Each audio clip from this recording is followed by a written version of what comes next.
Well, I think we live. I still got that circle. Boy, boy, boy. All right. Well, Cajun Coin Hunter here with you today, aka Boudreaux. How y'all doing? Yep, we are live and it's at the 18-second mark. All right. How y'all doing today? Boomity boomity boom boom boom. Let's see. I don't know why that's like that. We'll probably catch up in a minute. Phil guy, I know he's not in right now. He's at work. Full wave rectified. Full wave wreck. What's up, my brother? How you doing? How's the weather in Salt Lake City, Utah? Well, it says having trouble connecting your internet connection. Yeah, right. Okay. All right. It probably was for a little bit. All right. Let's see. We got all the links sent out. Got all that. BZ Collecting. What's up? How you doing? That's a new name. Or somebody that I know that changed their name. One of the two, one of the three. All right, we got Uncle Bradley in the house tonight. And he's doing he's doing a foxtail necklace.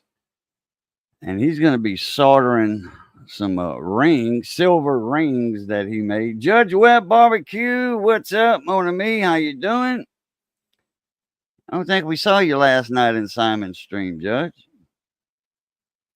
Shit, and cold, but not snowing. So awesome. Yeah, last time, a couple of weeks ago, Bradley was in.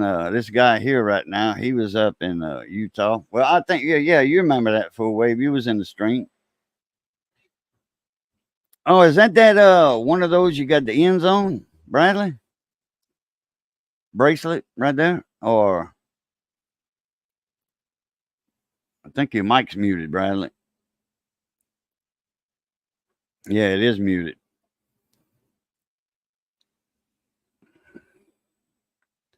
I think he might be talking to his neighbor. That's why he's muted. Yeah, well, he's looking. I think he's looking this way. Anyway, yeah, he was up in Utah a couple weeks ago, and it was snowing. He said it was cold.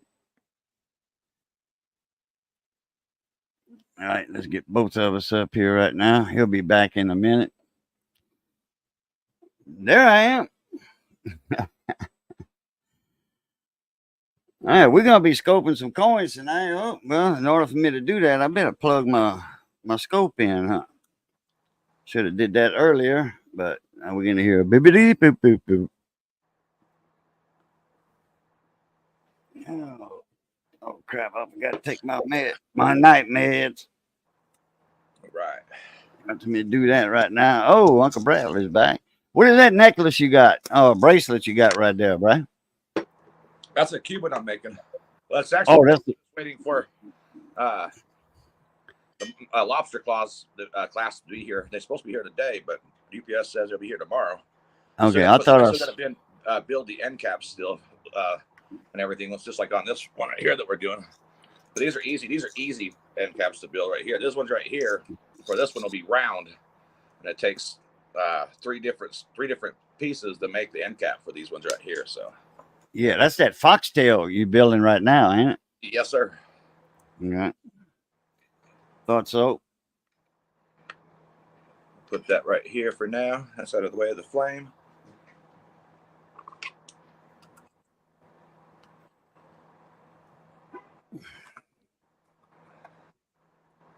Going to 20 inches. We're at 17 and a half, I do believe, right now. So we need to go another 2.5 inches. And that'll give us our 20 inches. So, but I'm thinking 16 or 15 rings. I don't like this one right here, so I put it to the side. So BZ collecting, I'm doing awesome, man. I woke up this morning and thanked the good Lord. Amen. Like I said, we got more rings right here we can cut off. A whole bunch more. Here's a stick, like I was telling Mr. Boudreaux. These rings are so small, it's just easier to saw them that way with the stick in there. So that's extra rad. Hello, everybody in chat. I can't see chat tonight, so We're just working on a necklace.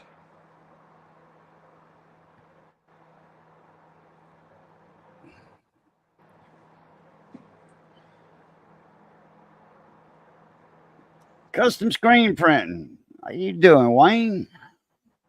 Welcome to the live stream. How you doing, Wayne? Oh yeah, you remember Wayne, don't you, Bradley? Yeah, I was just on this stream a little while ago, or earlier today. Oh, okay. All right, let's see. Close this inbox out, this Gmail out of here, and that way, you know, boom, boom, boom, boom, boom, boom, boom. $5 super chat from Pat Paulson. Appreciate it. Happy holidays, Mon ami D. Appreciate it, Pat. Very much appreciated for sure, for sure. Beep, beep. Road Runner. Road Runner M is in the house. What's happening?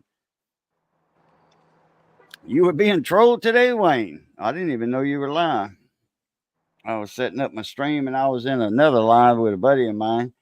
I wasn't in a panel or anything. He was they were shooting Skip out of Oklahoma. And I said, let me go hook up my big radio and see if I can get in there with them guys. Shit, didn't stand a chance. Not no little 100-watt radio compared to a 10,000 watt that they were shooting out. Them guys there, they throw fire, they throw flames at the end of their antennas. Yeah, 11 meters, channel 11. The Rose Bowl. Channel 6, they call it the Super Bowl. Channel 11 is the Rose Bowl. That's what I call it. I got my buddy. He's a ham operator, but he gets on. He was warming up an old Pace 1000. And that was the radio in Smokey and the Bandit 2, the second Smokey and the Bandit. That was the Pace 1000 was the radios they were using in Buford T. Justice's cop car, the Trans Am, and the KW. Uh-huh.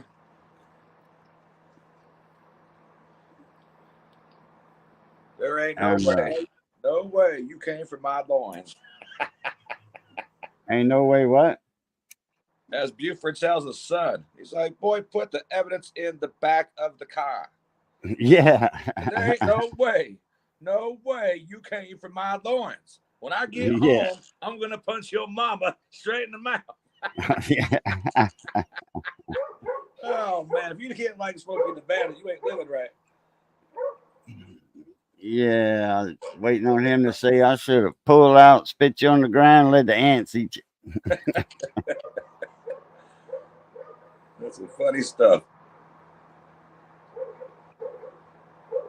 Pat Paulson said, I used to build linears in high school. Yep, I wasn't. I worked on a couple of radios and microphones while I was in high school. Didn't know a whole lot about it back then. Never did blow up a radio, though. East Coast Ken. Eek! What's going on, mon ami?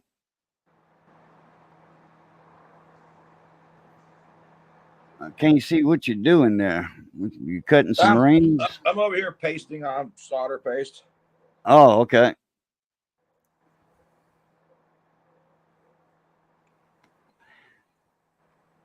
Oh, yeah, getting them all lined up on top of each other, ready to solder. And there's Miss Missy. Hi, Missy. He said, just got home from putting deer corn out, trying to put one more in the freezer before the season ends. Shit, our season don't end till February, March. Biggest one was a 500 watt for 11 meters anyway. Damn. What kind of tubes you using, Pat? Yeah, about the same full wave reg. This is for silver, though.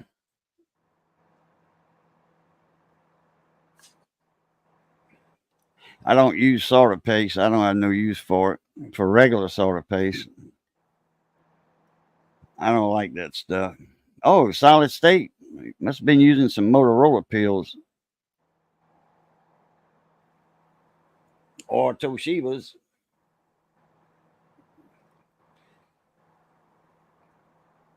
I could solder pick this too, though, by just putting a glob of solder paste like this, heating it up, making it into a little solder ball, kind of like this one right here. If I get it out of the piece of wood. They got little grids you can make solder balls with, Yep. or you can buy the solder balls already made up. But for what you do, that solder paste that works wonders.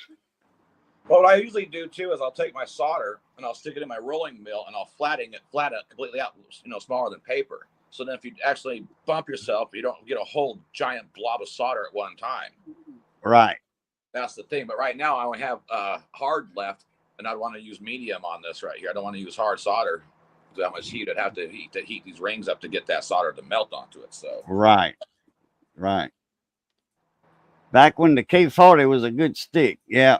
In fact, I got a K30.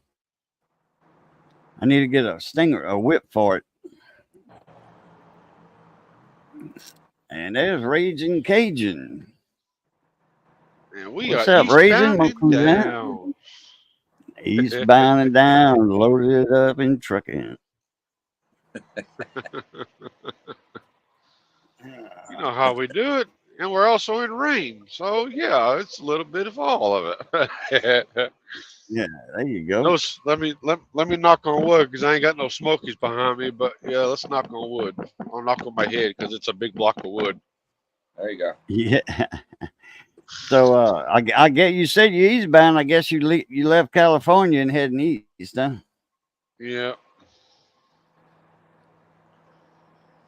We left California yesterday, actually. Game. Where in the United States is Raging Cajun tonight? Y'all lay y'all put your comment. Guess which state he's in tonight?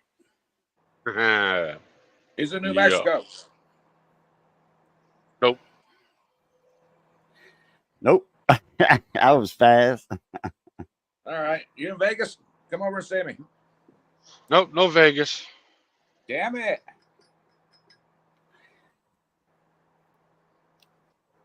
Riley's gonna be having a big auction here pretty soon, Raging. Gonna have a bunch of stuff on the table to auction off some slab Morgans. I think he already sold the West Point slab quarters.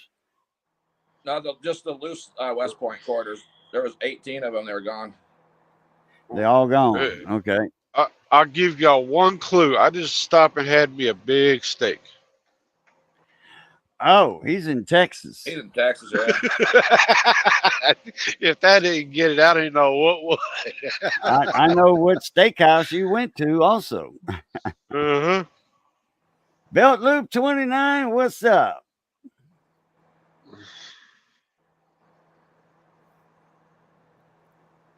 Steak, macaroni and cheese, and a nice salad. Ooh, I'm full. You went to that big steakhouse in Amarillo or Yep. whatever town it's in? Yeah.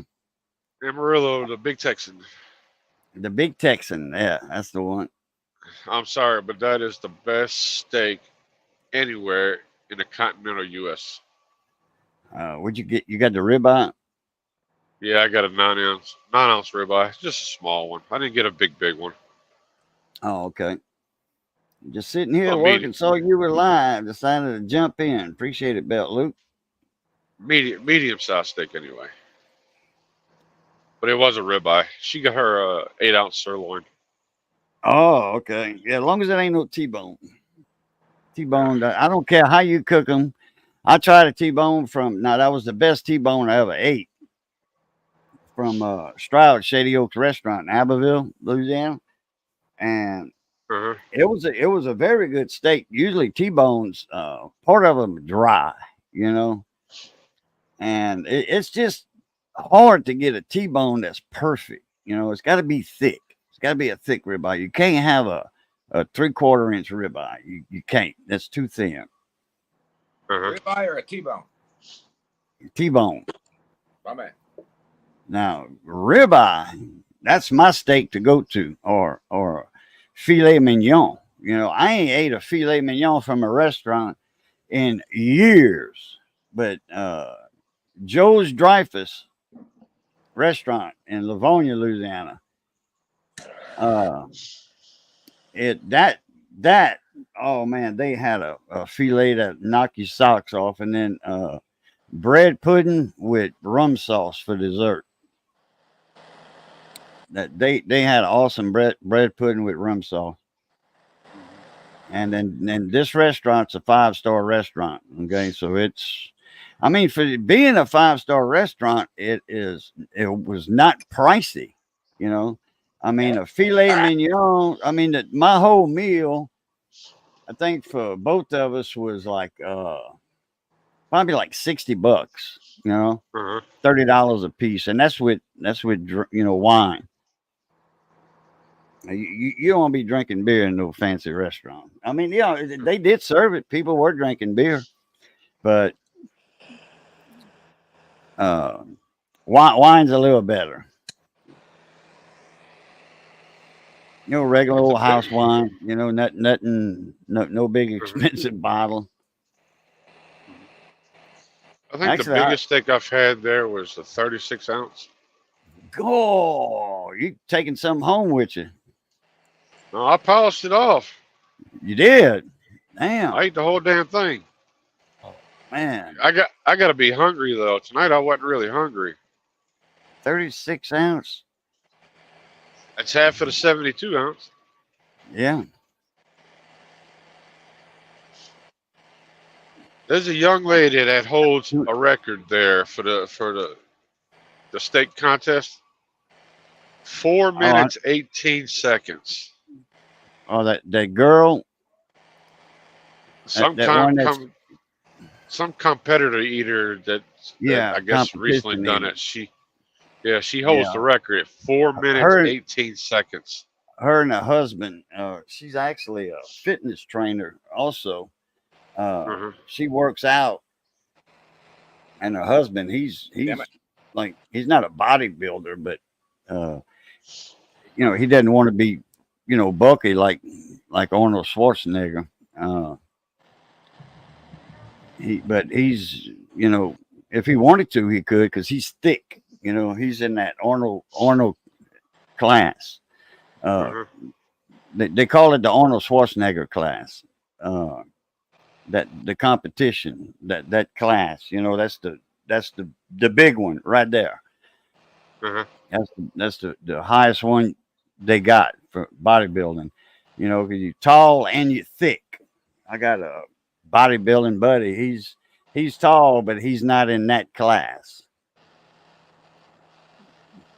I'm telling you, to polish off a baked potato, French fries, salad, rolls, all the stuff they give you in 4 minutes 18 seconds. I mean, you got to be on point. There is no chewing. There's just putting in, swallow, put in, swallow, put in, swallow. It's just, golly, there's no way I would ever do that. Belt Loop wants to know, how long did it take you to eat that big steak? Maybe 10 minutes. 10 minutes. It took me longer than that. I was hungry. That's 2.5 pounds of meat.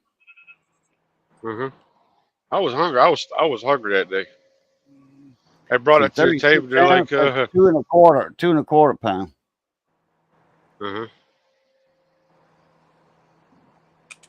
don't know. I haven't really been all that hungry this week.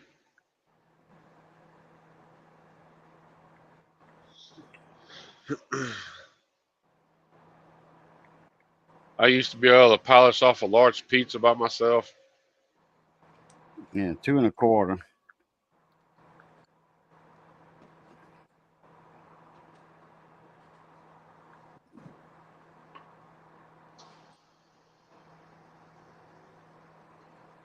But I guess as you get older,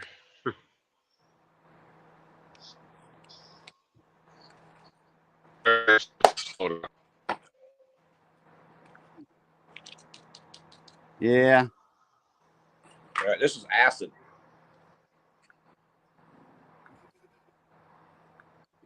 Mild acid. Yeah. Oh, I got you Tex-Mex there, full way. Glad you like your package. Yeah, 16 ounces is a pound. So you got 32. That's 16 times 2 is 32. That's 2 pounds. And then 4 more ounces make 36 ounces. And so 4 ounces is a quarter of a pound. So that's a 2 1/4 pound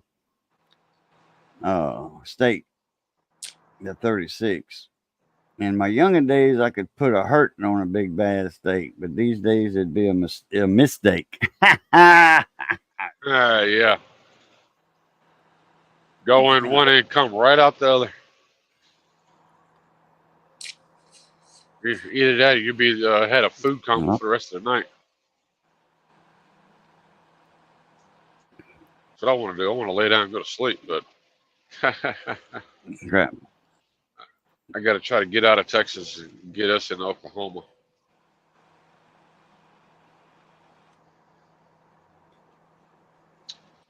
I could polish Oklahoma. off a large pizza than a dozen cupcakes.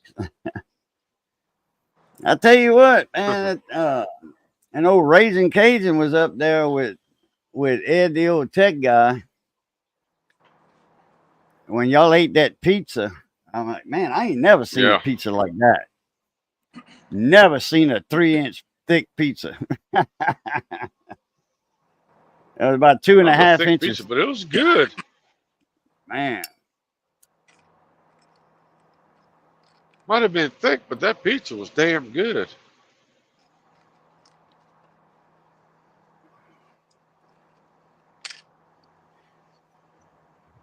All they do is basically flip it upside down. Yeah. What's that in that for cup the ingredients, there, bro? anyway. Sorry, what? What's in the cup? That's acid. A what? Acid. Oh, acid. Okay. I drilled a whole bunch of holes through the bottom of my cup so I can use it as a strainer. Oh, yeah. Hell yeah. So I can let it sit like that for a little while. So I got to get all the flux and everything off of the silver rings now.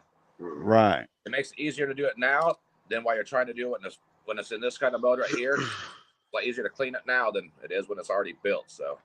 Right. So I'm going to sit here and let that soak for probably 10 minutes or so. And so I'll be able to sit here and shoot the shite with you boys and girls for a minute. That's a light duty acid, huh? Yeah, it's a dry Sparax number 2 acid. It's a powder. You just add hot water to. Okay. So I'm gonna set it down here so I don't spill it all over the place. So it feels nice when you get a nice cut or a burn on your fingers when you touch that stuff. Oh yeah, it's nice. So next tools I'm gonna need will be these. Yeah, Raging Cajun went up to Chicago, Illinois, and met a YouTube friend of ours up there, and he brought him to what was the name of that pizza joint? Gordino's or something like that. Gordina's. Yeah, something like that. And Ed could say it better than I could. Before they brought it out, Ed was asking him, how many pieces do you think you can eat? And he said, man, I could probably eat half that pizza. Yeah, when they brought it out, he was like, never mind. It was 2.5 inches thick. I mean, golly, that was a huge pizza. And maybe 2.5 slices of it. I think that was $100 pizza. Somewhere up in there. Oh, that's a nice little bracelet. $50 to $100 for that pizza. Yeah, I can imagine.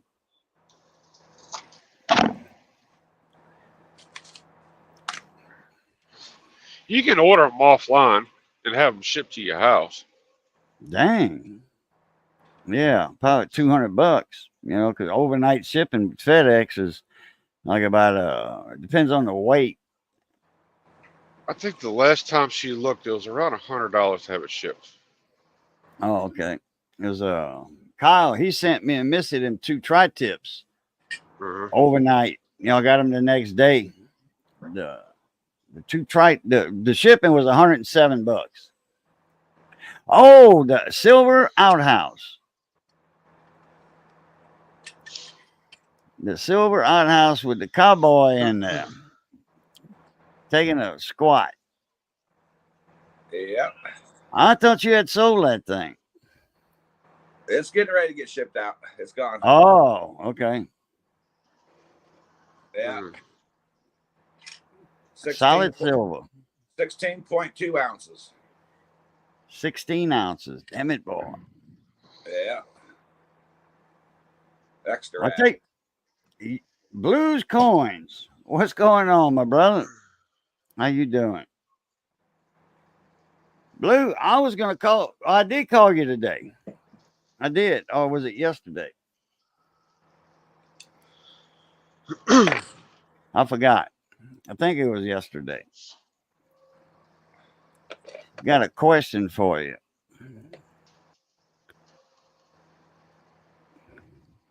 Oh, gold. 1 ounce of gold. Compared to a big lighter. 21.6 carat. Yep.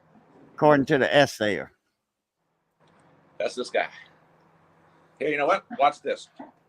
Hold on a second. I'll get some acid. We'll test it.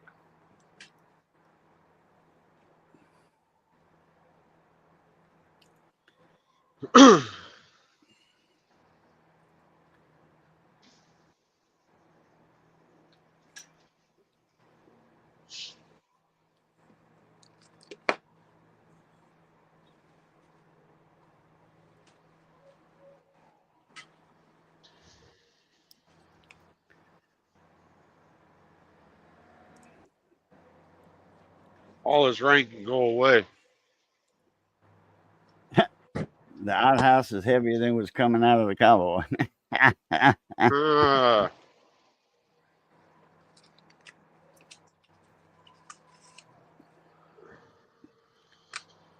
Let me get a neutralizer.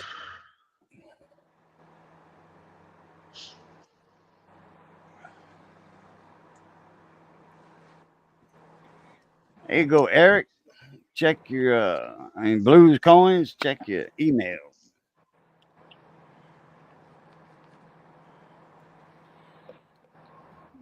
All right. Oh, yeah. He's fixing to do acid tests.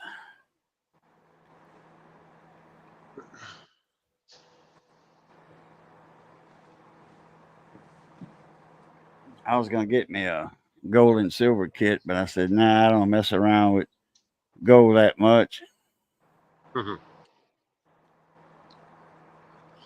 little eyes in the nose. What's the smiley?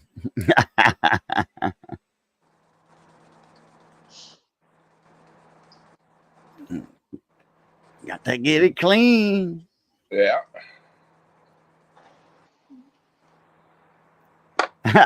Full wave wreck, man. You can use that outhouse for home defense if you run out of ammo.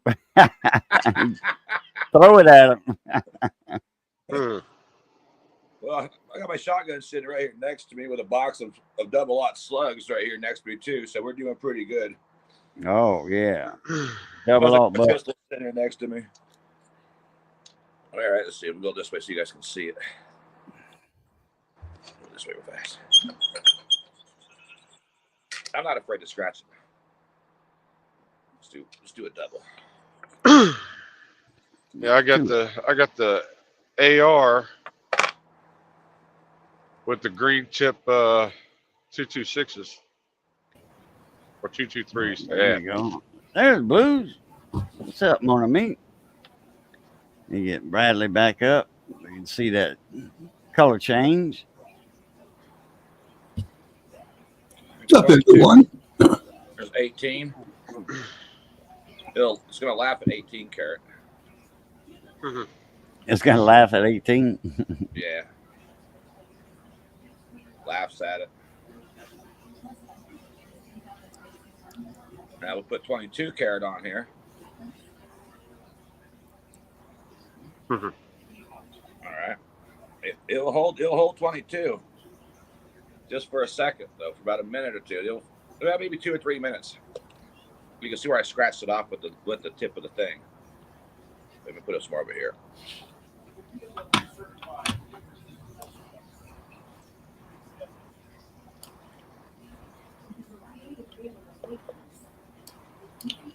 So, as you can see, the 22 now started. It's starting to fade away now just a little bit. I'm not touching that, by the way. But it's starting to fade. 18, not a problem. 22, it's starting to slowly eat it. That's what I'm saying. It's about a 21.6 carat. That's pretty solid. Yeah, that's pretty good gold.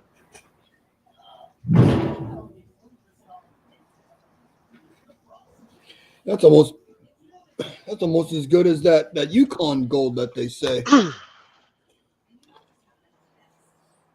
Well, the gold I get out of the rivers in California is between 18 and 22 carat. Out in Arizona, where I go, is a high 23 carat. So you add all that together, and this is what you get. You get a high 20 carat gold, high 21 carat gold. As you can still see, it's still going down to 22 carat. So I mean, it takes a while to eat through it, but it's, like I said, it's about a high 21.6. That's how the scale goes. I don't know if people know that on the gold scale, but you go all the way down to 8 carat. And most dental jewelry, or excuse me, not jewelry, but dental gold is 16 karat gold. 16, you said? Yeah, about 16 karat is what most dental gold is. Isn't what prospecting gold they say you could sell at 24 raw? No. Like I said, let me show you guys. Let me jump off this real fast. Let me see if I can. I'll show you what I'm talking about on an Arizona gold nugget, which is almost pure gold. Let me show you. This is the biggest one we ever found right here. You can see where the pick went right through it, 3/4 of an ounce. Jeez Louise. Oh, I remember that. I mean, right there looks like the mouth. That's actually where the pick went through the nugget. Right. So and that's a high. That's almost pure gold right there. That's like I said, that's Arizona gold. Like I said, California is a different carat of gold compared to Arizona. Like I said, so Alaska the same thing. Australia the same thing. But yeah, as you can see, it's been a few minutes now, and it's still going through the 22. So here, I'll put some neutralizer on here. You guys want to see it bubble up? I'm going to cover my mouth up so I don't breathe this shit in. It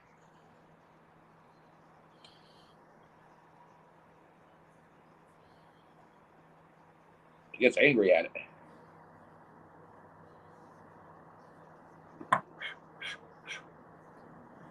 Yep, extra rad.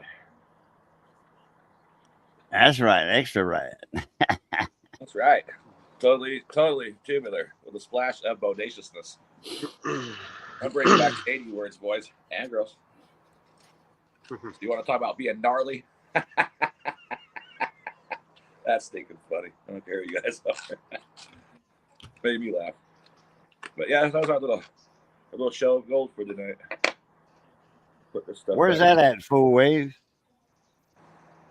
Lynxes.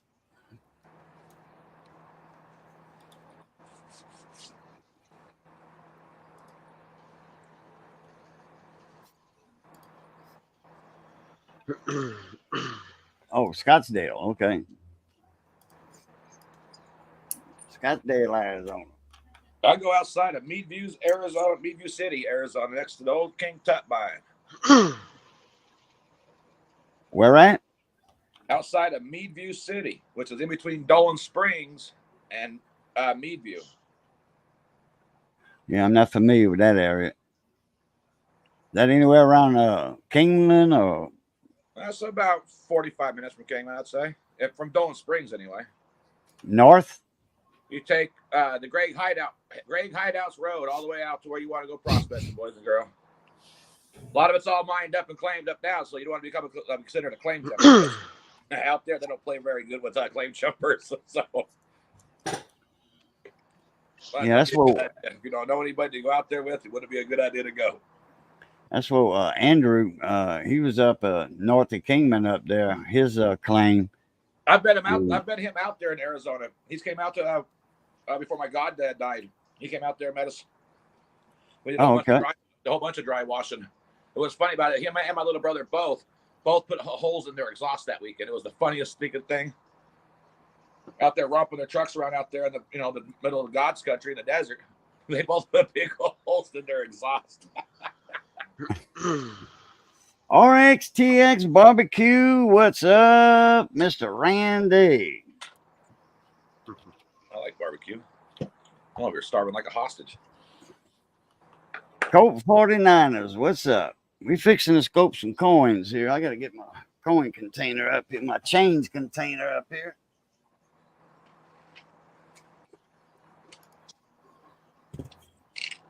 Get my scope up. If it don't give me no trouble. Just got off of work, ready for Boo to find $1 million penny. Boy, Wouldn't that be nice? I wish. All right, this is good. I wish.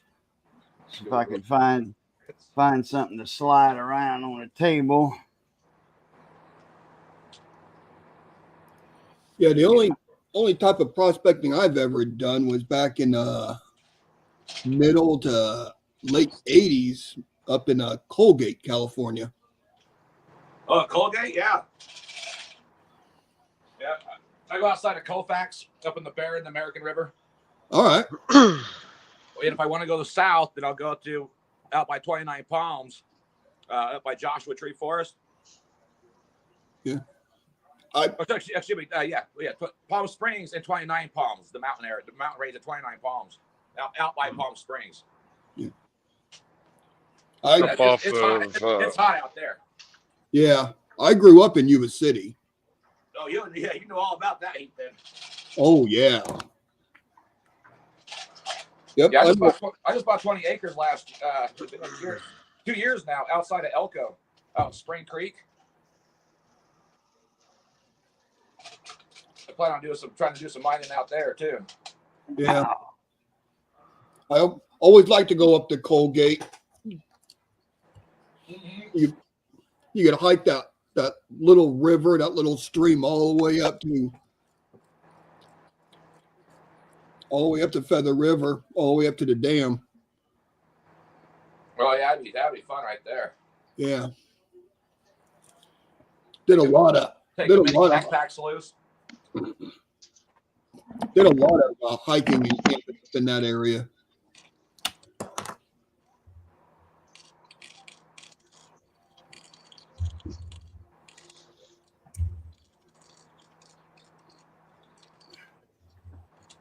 See if I can get my camera turned on. Scope turned on. Yeah. Well, I hate using that solder paste. Hey, Cajun, did those storms ever get down to you last week, a couple days ago? That what? Those storms? Oh yeah. They had Ouch. couple of little tornadoes about central Louisiana, central to north Louisiana. Nothing major. Just wide open piney woods up there.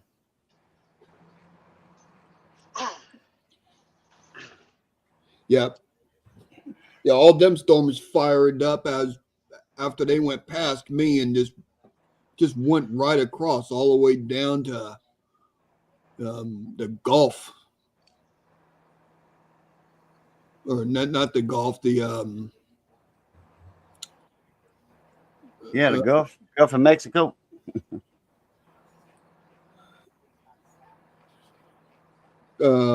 Shit. It's got a brain fart. Yeah, the Gulf of Mexico. Yep. Yep. Well, it's dark outside, so that's about right for my thinking process. It only works from sun up to sundown. Oh, man. Yeah, there ain't no reason to go into overtime. Nah. All right, who's Raging Cajun? Do what? That's my cousin. He's from down here in South Louisiana. All right. Yeah, I'm Blues. Nice to meet you. Hey.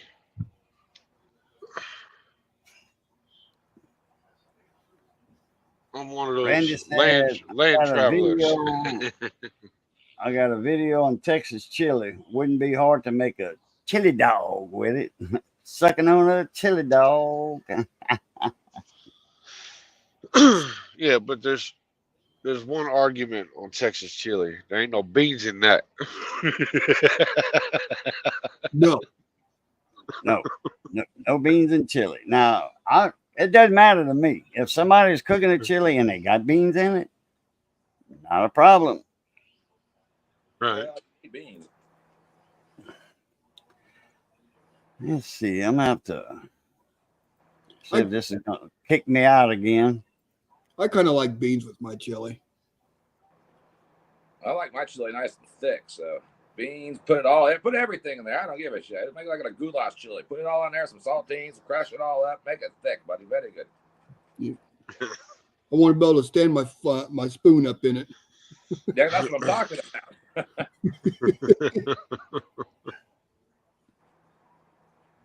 If you could turn your spaghetti or your chili into a flipping meatball, that's some good chili, buddy. Sticks to your ribs and your throat and everything else on the way down. Why not? Yeah, very good. Man, I already ate dinner, and you're all making me hungry again. I'm starving like a hostage. That's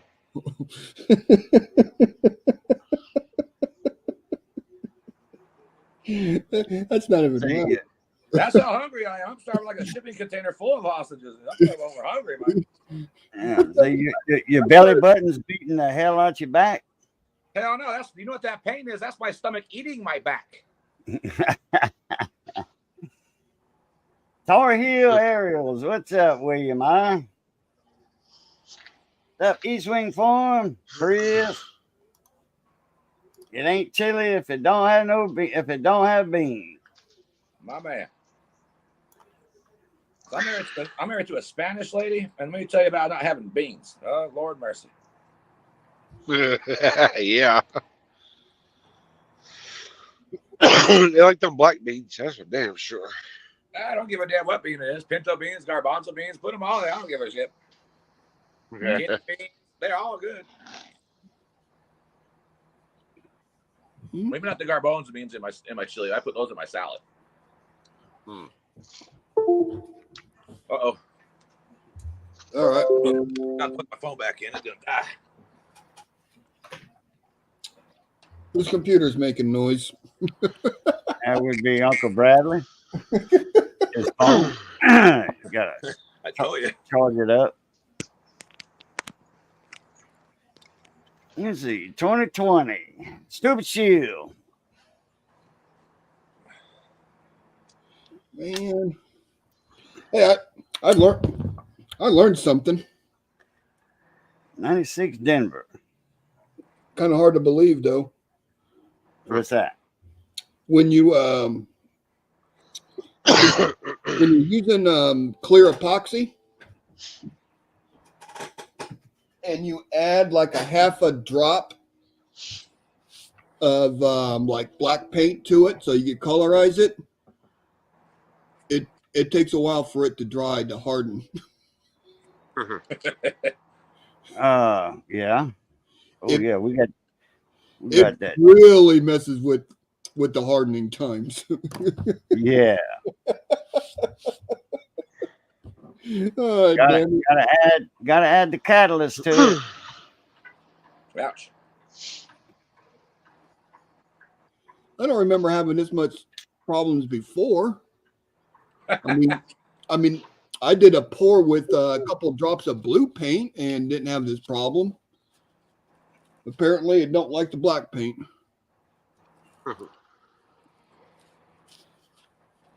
Damn it. No black paint for the epoxy.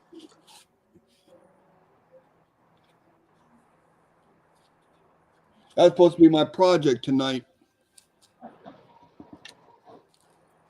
I'm working on mine. I am.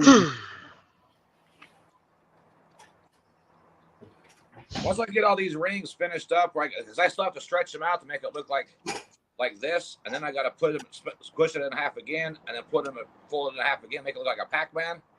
Once I get all that the process done, then I can start weaving. The weaving goes fast. It's just all this other tedious crap before I can even start weaving. Yeah. So I hate using soldering paste. I got to sit here and clean up all this crap off of it that didn't completely solder down all the way. I had to keep breaking off my file tips because I keep stabbing myself in the fingers with it. And let me tell you, I'm sick of jabbing myself where I got big old puncture wounds inside of my flipping fingers. Feels so good, make me want to smack myself again. A couple of years ago, I got a hold of a buckhorn hand-forged knife. Just a little itty-bitty thing. Well, the blade was all loose in there and not really worth nothing. So I got it all cleaned out and got it reset and re-poured it to lock it in there. And then I had it cracked on this side.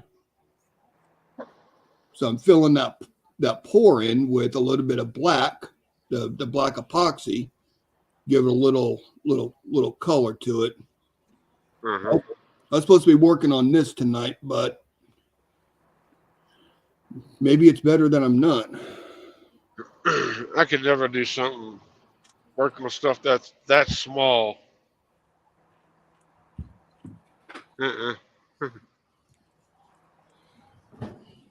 98 Denver.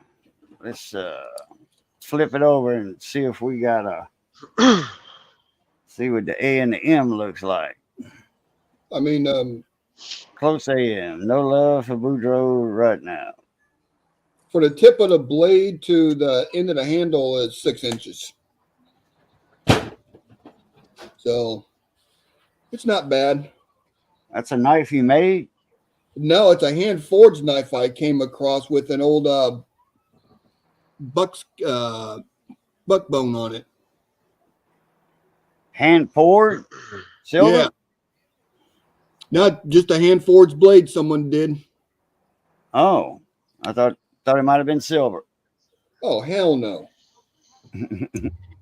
I poured almost a 12-ounce silver knife. Todd Miller has that one. Who? Mr. Todd Miller. Oh, Todd. Yeah. Yeah, I saw that one. He showed it the other night. He had it in that floating display. Uh-huh.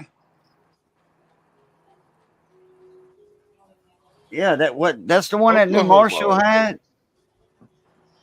No. That's not the one New Marshall had? Okay. Oh, here it is right here. I was gonna pour its cousin too. See, they're right here. This is the one Todd's got right here in pure silver. 3 9s. Oh, okay. Silver. Oh yeah, the one New Marshall had was a folding knife. Yeah, this is the one Todd. This one I poured. This is 11 ounces. But I got another one that almost matches it, so I was gonna do another one with the bake light handle on it. Nice.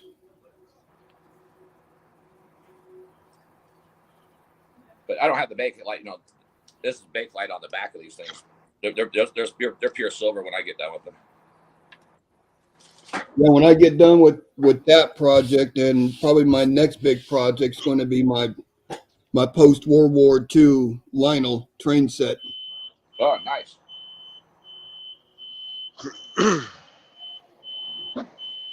Ouch. All right. Somebody's backing up. No, that's the pre-pass going off. Okay. Oh, free Giving pass. me Yeah. it's giving me the green light to keep on going. Yeah. Blow that chicken coop, man. Well, a couple weeks ago, I couldn't blow a chicken coop. I had to go in and get inspected. Yeah. Passed that with flying colors. Ouch. Yeah, brand new truck, I guess so. Well, it was a level. Automatic. It was a level 3, so it was all the paperwork and truck permits and stuff like that. All you got auto adjusting brakes on your truck? I guess that's what they said anyway. Oh, this okay. I was thinking, say, man, as much as you've been driving it, you ain't adjusted brakes yet. You play hell stopping. We got it when it had like 7 miles on it. It's got 32,612 miles on it now. Yeah, most company trucks are auto adjusting brakes. Oh, come on. My truck just turned 42,000 miles on it. I don't think I've ever owned a vehicle with that less of a miles on it. It's 4 years old too. Well, it's going to be 4 years old. It's only a 2020. That ain't bad. 10,000 miles a year is, average for the regular driving in town, going to work and stuff. Hell, shit. My dad never put 10,000 miles on a car in a year. I was 17 months. No, 18 months. 18 months. This month will be 18 months. So I got a truck here on my farm that I bet you I don't even put 3 miles on it a year. What kind of truck?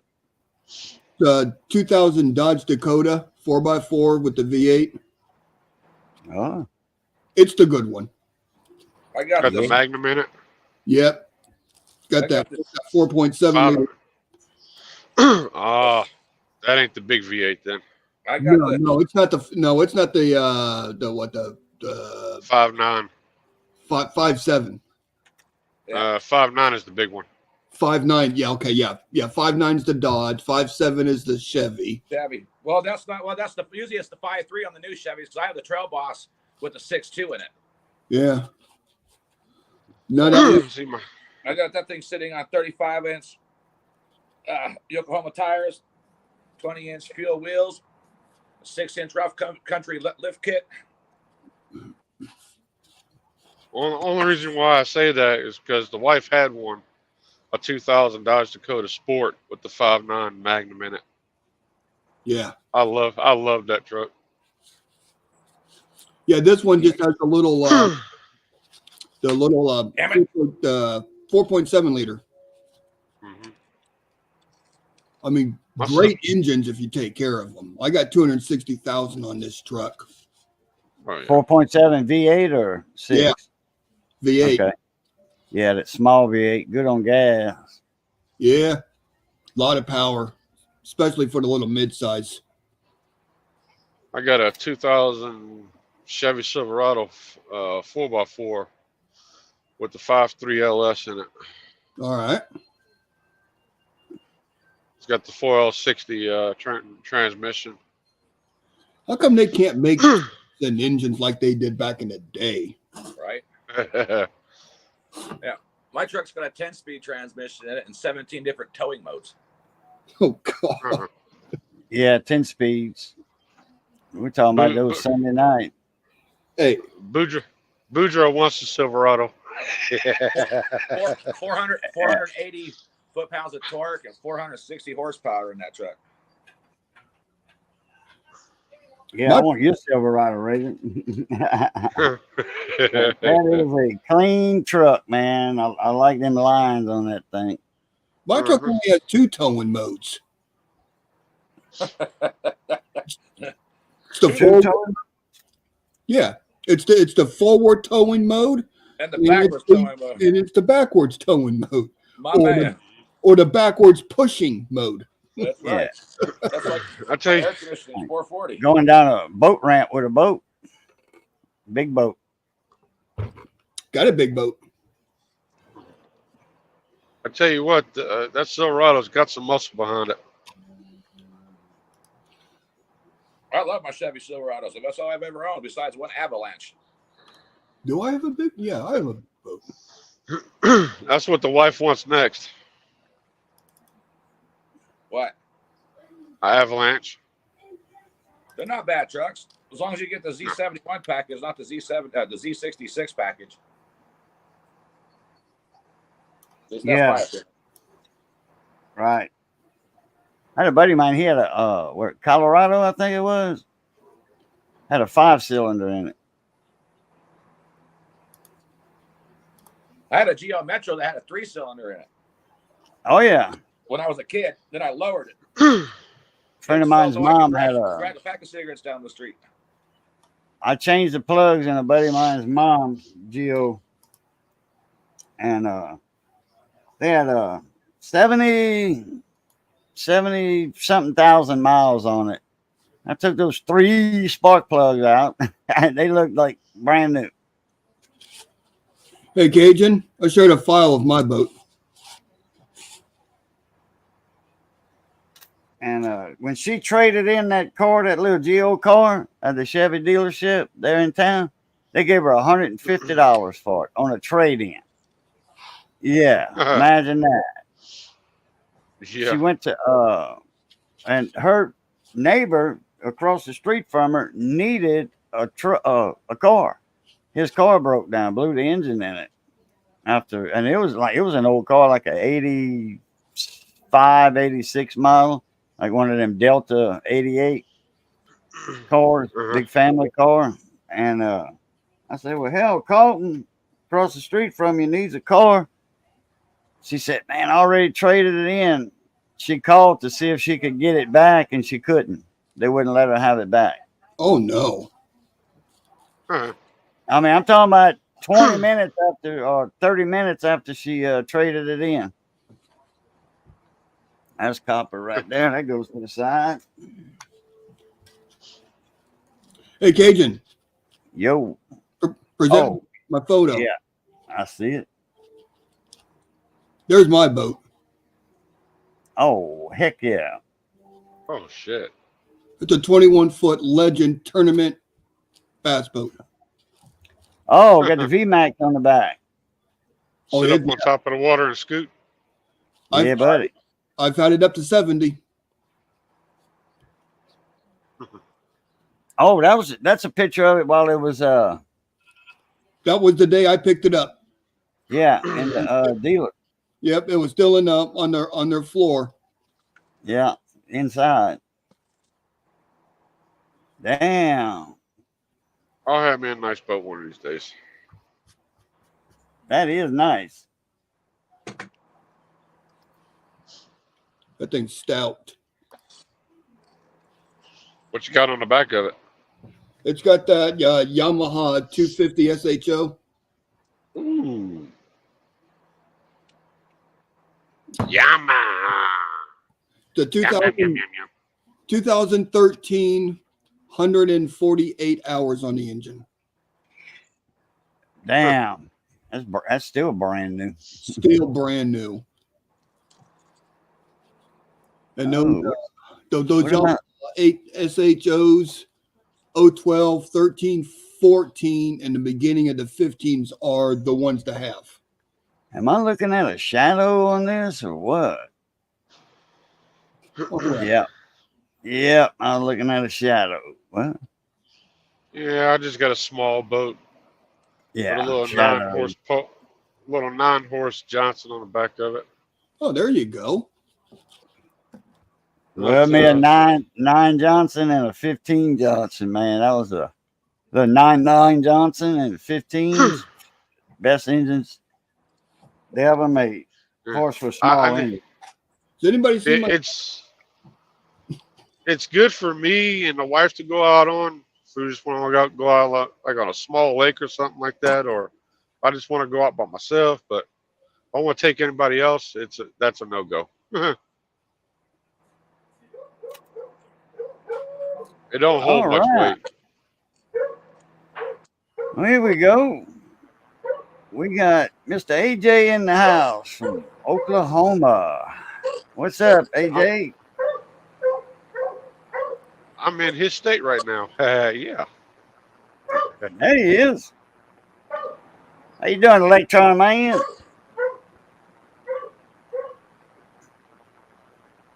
Got your mic muted? Good. I heard something. I heard something about Oklahoma.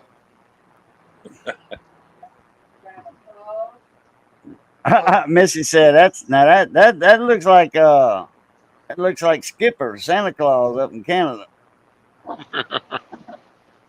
Numismaniac. We call him Skipper, but anyway, he's in Canada. He's a Santa Claus impersonator. He gets $150 an hour doing Santa Claus. Go to them big department stores. How you doing, AJ? Who's here? Can't hear you. Can't hear you. Oh, there's AJ. What's up, brother? He needs to Yeah, turn his mic on. he's not too far from you, Eric. No. I'll Nope, be in not Oklahoma. yet. I'll be close to Oklahoma City tonight. Turn your volume up, AJ. Well, you're muted now. Oh yeah, now I can. Yeah, I had it set up for me streaming on YouTube. I had the wrong input. I had to go figure out and move the input back over to the camcorder. Oh, okay. Hey, Eric, when's the last time you went live in YouTube, not StreamYard? Me? Yeah. 3 years ago? Oh, yeah, when we was all hanging out on Google Hangouts and Yeah, when we were all just BSing, doing nothing. yeah. we Well, we had no life. AJ's having a little trouble with his automatic mic setting in YouTube, live on YouTube, not StreamYard, just straight YouTube. Yeah, it keeps auto leveling it down. I'll adjust it and then I'll start streaming because what I did is I hooked the input into one of my radios to stream some skip and it'll keep leveling it down. I can turn it up, it'll sound good, and then as soon as I close it, it levels it back down. It drives me nuts. Turn this dang scanner down. Yeah, I've always done everything through a StreamYard or OBS. Honestly, this is the first time I've been on this platform. So you can stream from YouTube with this? Yeah. I Yeah, haven't it's figured that out. when you set up, now that you signed into it, when you came in here, you had to drop a little four number code or something. Uh-huh. Now you're in StreamYard. It's connected to your email, your YouTube. If that's the one you signed in on, you're Yeah, I signed in on my Google account, which basically is yeah. Well, Right. when you sign into the same email as your YouTube, it'll ask you where. It might not ask you since that's the only one you got. I got three. I got this channel. I got my Boogaloo Cat channel, gardening and cooking, small engine repair, and then I got what's cooking with Cajun channel. So it'll ask me which one I want to stream to. And I always click on Cajun, since I'm going on the Cajun Coin Hunter channel. But once you get in StreamYard, it's not much to get used to. Not much at all. no, it doesn't. It looks a lot like Zoom or a lot of those other Yeah. platforms like that. Yeah, StreamYard is pretty good. You could do a lot of things with StreamYard.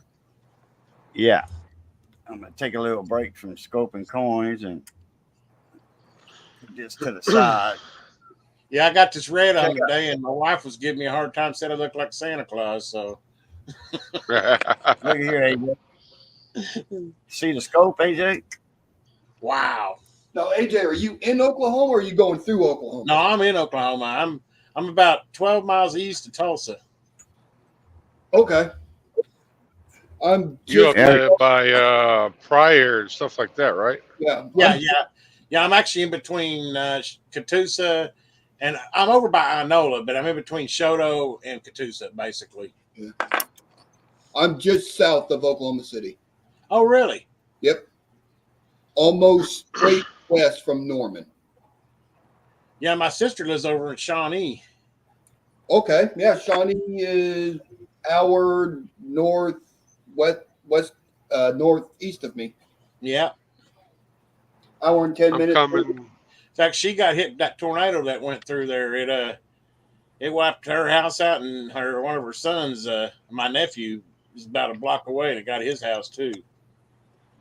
Oh man. Yeah, in fact, she just got that happened on what was it, Father's Day? I think it was. When was no? It was April 19th. I think it was April 19th, and she didn't get back in the house till about 3 weeks ago. Uh-huh. Yeah, well, State Farm, I tell you what, they jacked her around more than I've ever seen anything. Oh, It was, I'll it bet. was I'll like to bet. get anything fixed. Yeah, her brick wall was bowed out, and they said, well, that's not part of the storm damage. I mean, they played all kinds of games. She had to get an engineer involved, and yeah, it was a nightmare. oh yeah, that's an insurance company. Yeah, everything east of Oklahoma City got hit bad this year with tornadoes. And What's up, Quick Wrench? Madwood Barbecue. What's up, Mona Me? Fuel guys back in the house. Yeah, fuel guy said, look, there's Skipper. There's Santa. Yeah. Yeah, you do favor Skipper a little bit. I think he got a little more hair than you got on top, like me. I ain't got squat on Yeah, top. Cajun I put wish I'd wore my hair long when I was young, because shit, after I hit about 30, I didn't have none, so I should have. Yeah, mine's long right now. I need a haircut. Mine's long too right now.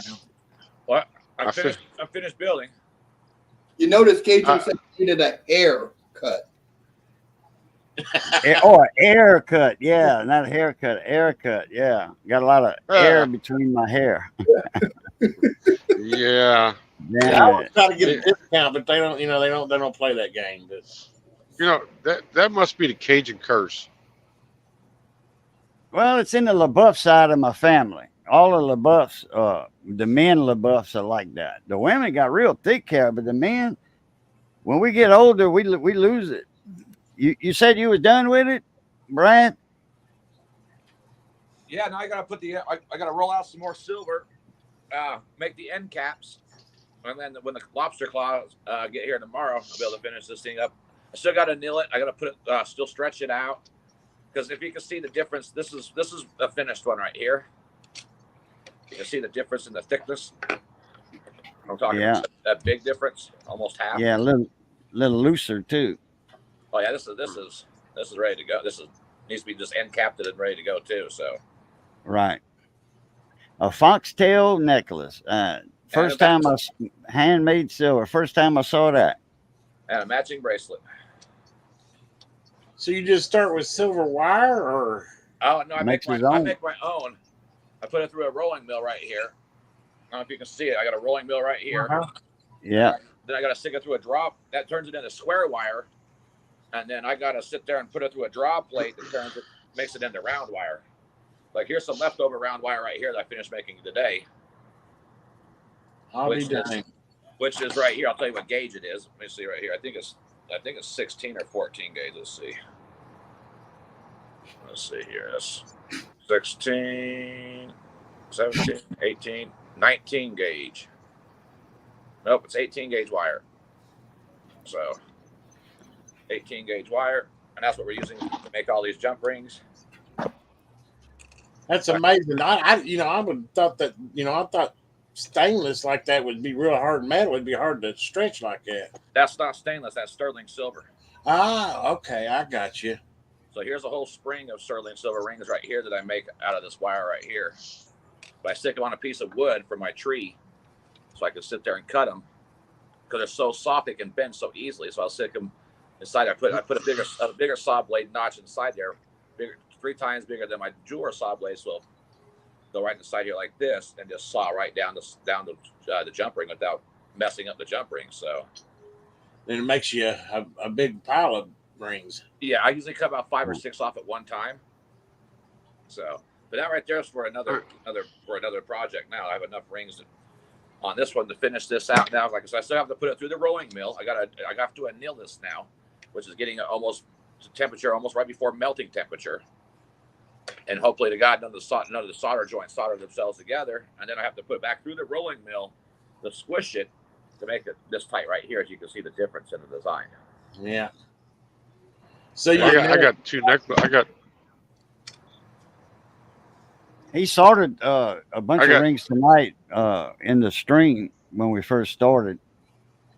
I'll be dang. He soldered them together.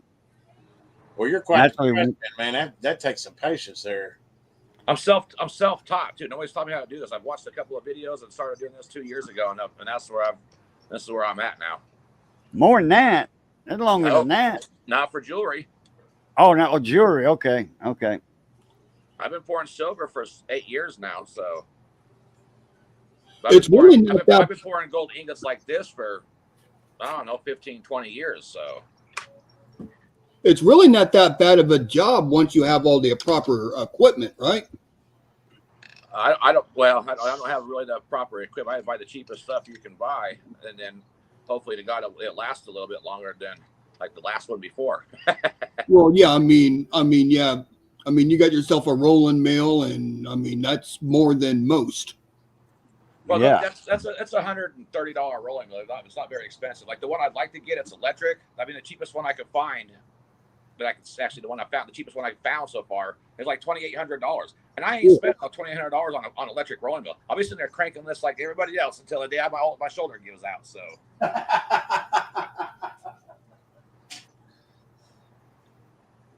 I'm not spending $3,000 on an electric rolling mill when I can sit there and just crank it down my dang self. I mean, Lord mercy, I could probably put a drill on that some way where I can rig it up and put a drill on it and make a drill work on it. So, yeah, yeah. No, the wall or nothing, like a nice mixing concrete drill or something. A nice like a hole hog or something like that for old plumbing and shit like that, or old right angle drill. Something like that. Not these newer tools. They wouldn't have the torque to handle it. So, where'd you get that gauge at? Full wave wreck want to know. This one? Yeah. My Papa Ben. Nice, sweetie. Say that again. My Papa Ben. Papa Ben? Yeah, he's the guy he's the one that got me into making jewelry. Oh, so a friend of yours you got it from. Okay. Yeah, he's been doing jewelry, Indian jewelry, Native American jewelry for the last 50 years. And he lives right outside of Virginia City, Nevada. Oh, okay. In between Reno and BC. Yeah, that's 6 hours from here. Ben Cartwright country. Well, Virginia City will be the Ponderosa area. Yeah. Then you Ben got Cartwright, Hoss Cartwright, Little Joe, Adam. yeah, because you got Truckee, and then is it Sparks? Then Virginia City? No, hell no. Depending if you're getting off the 80, then it'd be a different story. You'd come off of Truckee, then into Reno, and then into BC. Make 20 minutes out of your way off the.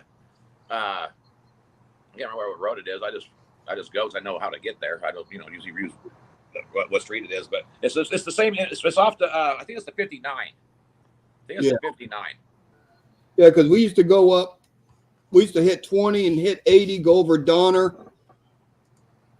roll down into Truckee. Right into Truckee, right there at Donner Lake, right up the mountain, right into Donner's Pass. Yes. Yep, and then we head back up the mountain and hit North Shore Tahoe. Yes, sir. Yeah, Tahoe from his house, from Papa Ben's house, is like 20 minutes. Reno's 10 minutes. Virginia City's like 6 minutes. Carson City's 15 minutes. Yeah. I mean, he lives in one of the coolest flipping spots in the country as far as I'm concerned. And he scored on a 10-acre lot out there for $280,000. I can't believe it. Yeah, we used to go up there all the time, and we stayed up at the North Shore. because my friend's dad was part owner of a hotel. So we go up there to go skiing, and then we go and stay at a hotel for free. So Right. Yeah.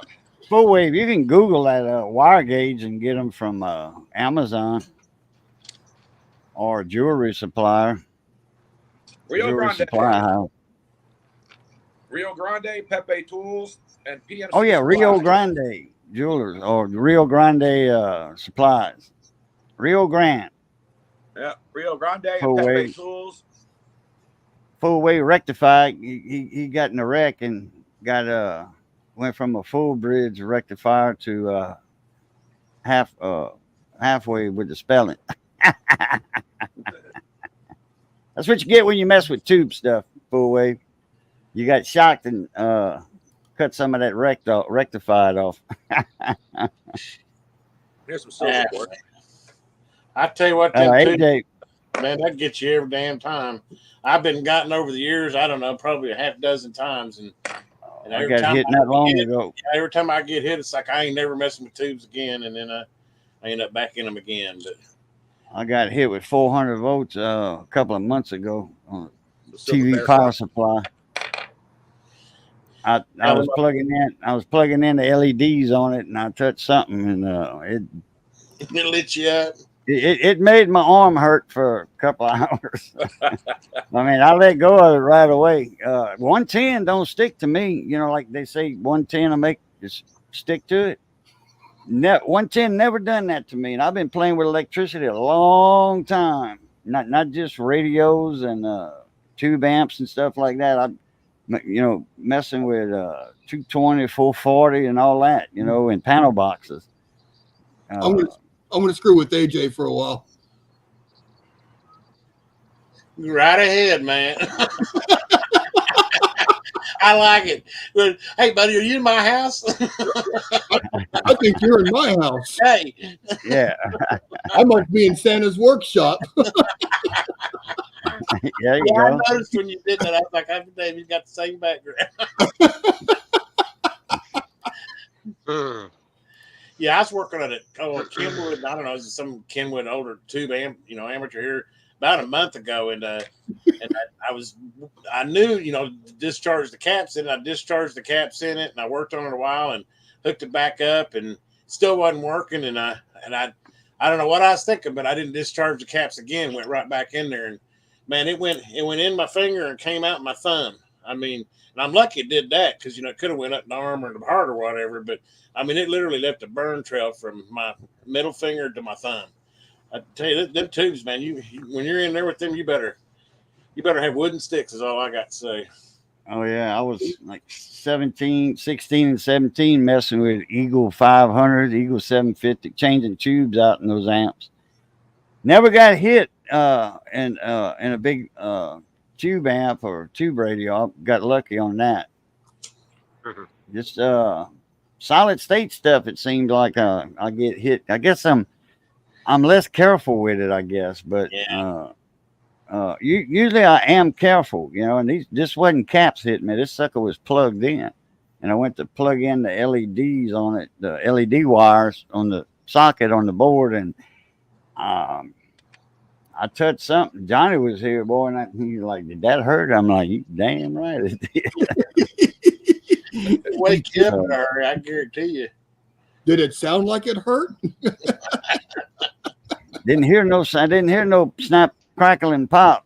Didn't hear none of that. Like pop, I mean, I've got hit with a few caps already, but solid state. Now we know what happened to your hair.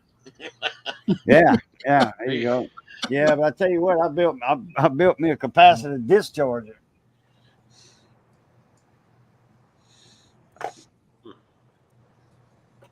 I know the five of us are having fun on screen here, but how's everyone doing in chat? Somebody done messed up. There's my discharger. Got it in a little project box with 2 LEDs. And my leads coming out of it. I can clip these onto the caps because I only got the resistors I got in here are not instantaneous. Then my sensor resistor, I think that's 2,700 ohms, but I can clip these to a bunch of caps like in a tube type linear Eagle 500, Phantom 500, whatever, and just leave them clipped on until one of the light goes out, because the way I got this set up, I can reverse it without blowing the LEDs. Yeah. I got two of them. I got 2 rows of diodes, some 4005s. I got 3 in a row, and then coming back on it, I got 3 on the other row. So I can hook it up either way without burning the LEDs. So, I mean, hell, the little box is about $3, you know, set of leads for $3 or $4. The little clips, I forget how much these were. These ain't the cheap ones. These are 1,000-volt, 20 amps. And just now, if I just want to touch it, that's fine. You know, just take the clips off. Seems like something I would play with, and the thing would get red hot and melt. And Yeah, but now this right here will discharge them 400 volt. Now, I think this is set up for like 700 volts, I think, with my diodes in it. I got 4005s. I want to say they right at 700 volts, I think. One in 4005. Yeah. Yeah, I think that's those are right at 7. amp. It should for about 600-700 volts. Something like that. Yeah. I mean, I got like 800 of them. I got a deal at electronic shop. Hey, Cajun, brother, I'm gonna jump down to the chat. All right, Uncle Brad. You guys, nice to see you guys. I'll see you guys next time. But I mean, I'm gonna jump down only because Tricia's getting ready to leave to go to her Christmas party, and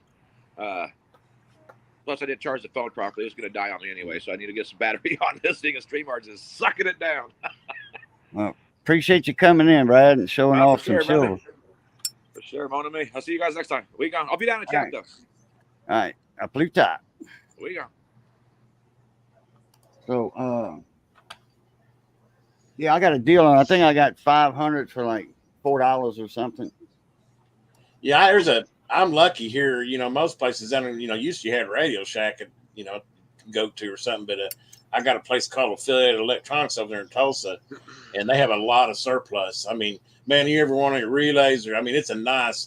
It's just a big old warehouse full of electronic components, and he's actually got some old feller that sits back there, and he buys boards, and they do a lot of component pulling too, Oh, okay, good stuff. Yeah. That's the reason I got that scope. Coins too, because coin collectors use scopes a lot. But that one is circuit boards also overhead.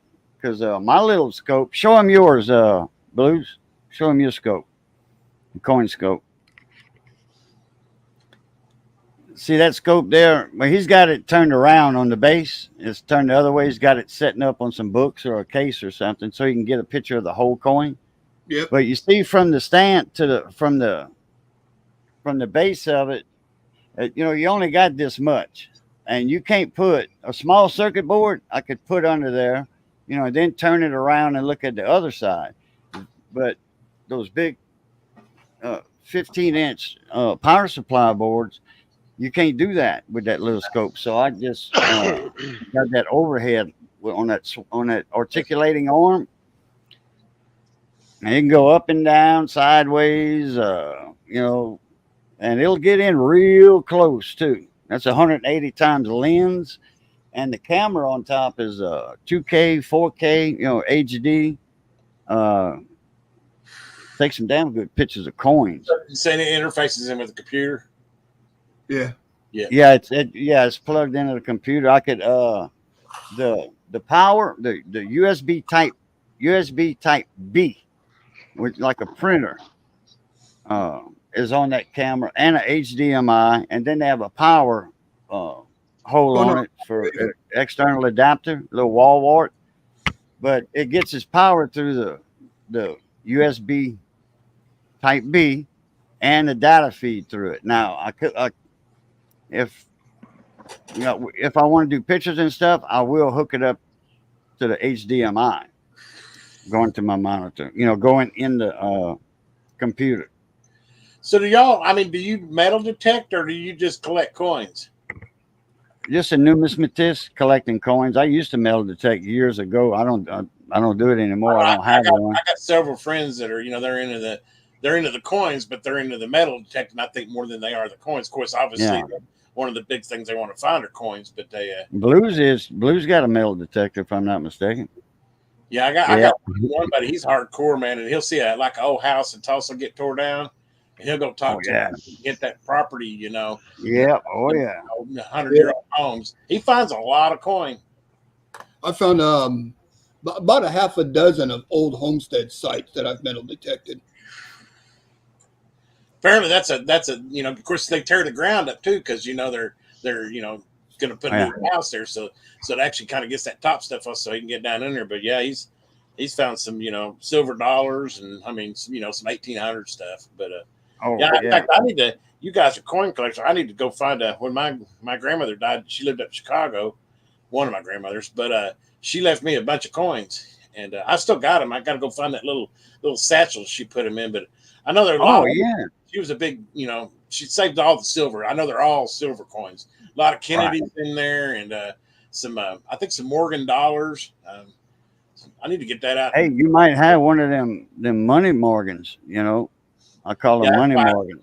Since you guys are, I don't know much about coins, but obviously I kind of cherish them because they came from her. But when you locate them, put them in your radio shop, and that's where you at now in your radio shop, right? Yeah. Okay. Put them on your bench, your workbench, and then like next Wednesday or whenever the next time I go live, we'll scope some coins and you can show yours on the camera. I'll present you, make you big like I did Bradley earlier. I'll present you, and once you hold that dollar up, because you got a good camera, you got an excellent camera, and it'll show the date and stuff. I better see that. Tell you where the mint marks are on those coins, because that mint mark makes a difference on some coins, especially on buffalo nickels. Mint marks do make a difference. Yeah, I know they got to be. Golly, I mean, she passed away in, I guess, I don't know, 97, and I got it from her, and she had them since she was young. So give you an idea. I mean, these have been in the family for a long time. Andrew, how you doing tonight? Yeah, there's a bunch of us around. I mean, I'm kind of big time into the coin collecting. I mean, I got 21 different reference books for coins. Wow. Yeah. I probably got more money in reference books than I do in coins. You got a brain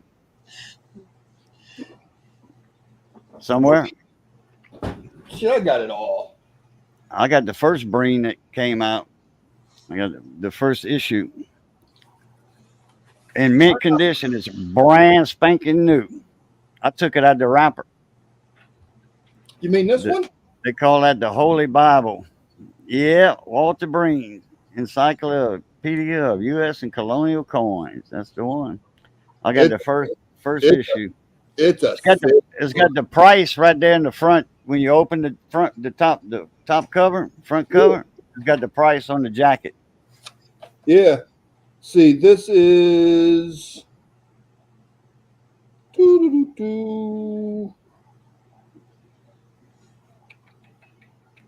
Yeah, I think Blue used to have the same app I had. I had a LookZ, LOOKZEE app. We all had that at one time. Ken Peavy had the LookZ app. I had it. I have not tried any of the apps for the coins. Personally, I don't believe in them because the app is only as smart as the person putting the information in. And if they make a mistake, then you're going to get false information. The reason I got the app was for making them big. Looking at the picture, because I didn't have my scope at that time. Yeah. Once I got my scope, I got rid of the app because I wasn't using the app for information. Like letting it tell me once I took a picture of it, it would tell you what it is, It would tell you about the grade of it and all that. I didn't use it for that. Yeah. The scope that I use is a very cheap 2.0 USB scope. I got the same exact one. And I think it was like $11 on Amazon. I've had this thing for years. That's something. And next year I'm going to be upgrading to a big 48 MP scope because I kind of need to get into finer details of the coins. I got the 48. Yeah. There's mine. Same as the one you got. Let me get rid of this. So I'm into the point where I need to see finer details of the coins to start making the observations and get them attributed correctly. Uh-oh. Yeah, 'cause I know grading them has a whole lot to do with value too, don't it? Yeah. So, you know, P- it is and PCGS photo grade. Yeah, that's what you reference with. You could it'll bring everything up. You could put in there, I got this coin, and it will give you good pictures of every grade of that coin. And you compare your coin to the picture. And then you kind of get an idea of where your grade is. so basically that's like the perfect coin, and then you can score from there down. Yeah, there's Wanda. Yeah, if you go to PCGS as a site, Google that, and then in their site look up, or you can just Google PCGS coin grade, and it'll bring you to that part, and you look up your year and type of coin, and it'll give you pictures. You can go from like, and it'll show you MS60, MS, on up to MS70, which you're not going to get any Morgan dollar in MS70. I mean, me and you won't. I mean, I don't know of any specimens of MS70 Morgan dollars that I know of. I've never seen a slab that said with a Morgan in it that said MS7. MS68 is, I think, is the highest I've ever seen. Yeah, the only new, I guess, the reprints of the Morgans that they did in 2020. Oh yeah. But other than that, I mean, but are those ever even have any value? Do you think? I mean, I guess maybe.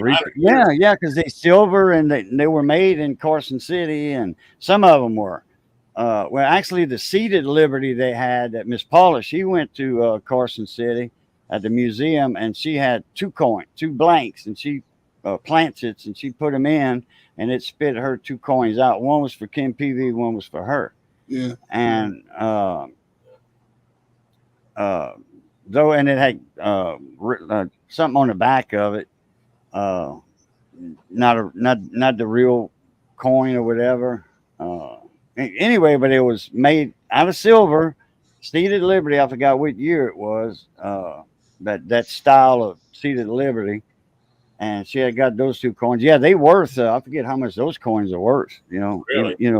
The copy, but it was a real copy, and it was minted in Carson City off of one of their old presses. Yeah, off the original Carson City press, right? Which is still in operational. Right. Yeah. Instead of running by steam, this one's running with electric motor. Right. At the Carson City Mint. Right. At the museum. I will tell you this: when you bring those coins out and you start looking at them, do not wash them.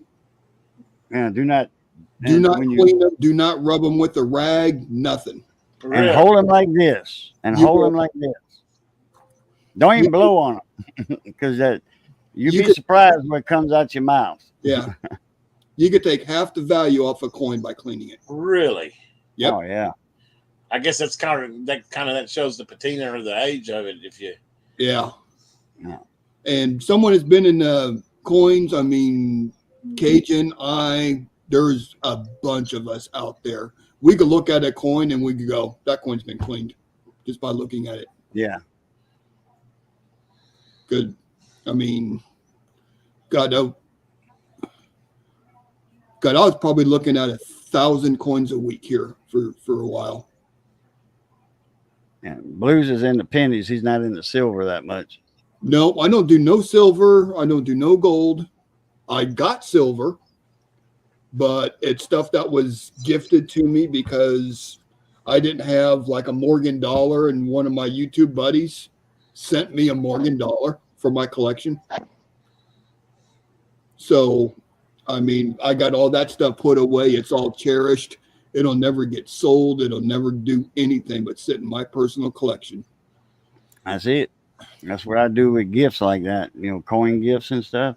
Now, if it's something that I won in a giveaway or something like that, or in a race or something, put up $2 for a chance, and win something. Yeah, if I got another one just like it, I'll say, yeah, okay, that'll go on the wheel, on my buy a penny program, give somebody else a chance to get it for a couple dollars, $3 or $4. Yeah. Well, Yeah, if you get yourself a good metal detector that you could take in the water, then that's good for beach combing. And Yeah, that's what full wave wreck. He's a diver. yeah, so I have a hard time breathing air above the water line. I ain't going to try to do it below the water line. so well, I mean, I guess you're looking for copper pennies, though. You don't want any of that stuff they got today, do you? I mean, it's Oh no, I don't want none of that stuff that looks like gold or silver. I mean, that's crap metal. I want bronze. Well, what I was showing earlier. Look, man, here's a nice memorial. What year is this? 05. Okay. Well, this is a zinc penny with a copper coating. All right. Yep. All my copper I put to the side, and that goes in a bucket, because it's copper. It's 95% copper and 5% tin, or zinc. And what year? Yeah. What's the cutoff year? 82. 80. There you go. You got some copper in 82, some zinc in 82. Yeah. You got a bunch of different varieties in 82. You got 82 large date, 82 small date, 82 copper, 82 zinc. Yep. Copper plated. Big transition. You got different varieties, and the money coin is a 1982 small date Denver. Copper, not zinc, copper. And that's to weigh 3.1 grams, not 2.5. That's your money coin. Yep. One of them. And I could put all them coins into my hand and show you how many have been found. Wow. And what the big thing was that 82 was a big transitional year. So when they went from the copper penny to what they call the zinc penny, when they made their last run of the coppers and they switched to the zincs, they put the zinc planchets in the same bins. So what they were thinking is there was still some copper planchets in the bottom of the bin, and it got kicked through the machine. So there is very off the dock. I'll be right back. Very few of those 82 small date Denvers that are the from the copper planchet, because there was just a small handful that never got emptied out or cleaned out, and they got mixed in with the zinc pennies. Of course, that's what makes them worth so much money, is because they're so rare. Yeah, we had a coin dealer here a couple years ago. The news was an idiot. I ate him alive. This coin dealer, the news did a story on him. He was offering a $10,000 reward for someone to bring him an 82D small date copper. He would give him $10,000 for it. And I got on the news Facebook page. I emailed him. It says, well, yeah, I mean, I'll be more than happy to give $10,000 for a coin that's worth $50,000. No problem. Idiots. I don't even check my coins more when I get them in my pocket, because you never know what you're going to even get it, when you're at the store. I got a bin back here. All my pocket change goes in it. Then when I get a whole bunch of it and I'm sitting here watching a football game or something stupid on television, I go through them, separate all my pennies, put all my dimes, nickels, and quarters into one bin. All my pennies go into another bin. So, well, I mean, yeah, with the way copper prices are getting, it's getting to where the penny's worth more than a penny. That was one of the reasons why they switched to the zinc pennies, because the price of copper outweighed the worth of the penny. Yeah, it still takes 2.3 cents to make a penny, even Something with like the that. zinc. Yeah. And it's still illegal. You cannot melt down old copper pennies for copper. For profit. Well, why else would you melt them down? Make a bar, run it through the mill, make a ring, what have you. Then it'll turn your finger green.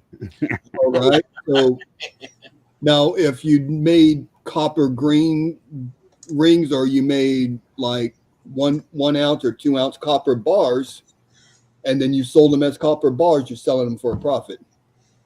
Right. If you sell it, it's for profit. You can't do that. You can melt them all you want. You just can't sell them. Anybody that says I'm melting them for the fun of it is a liar.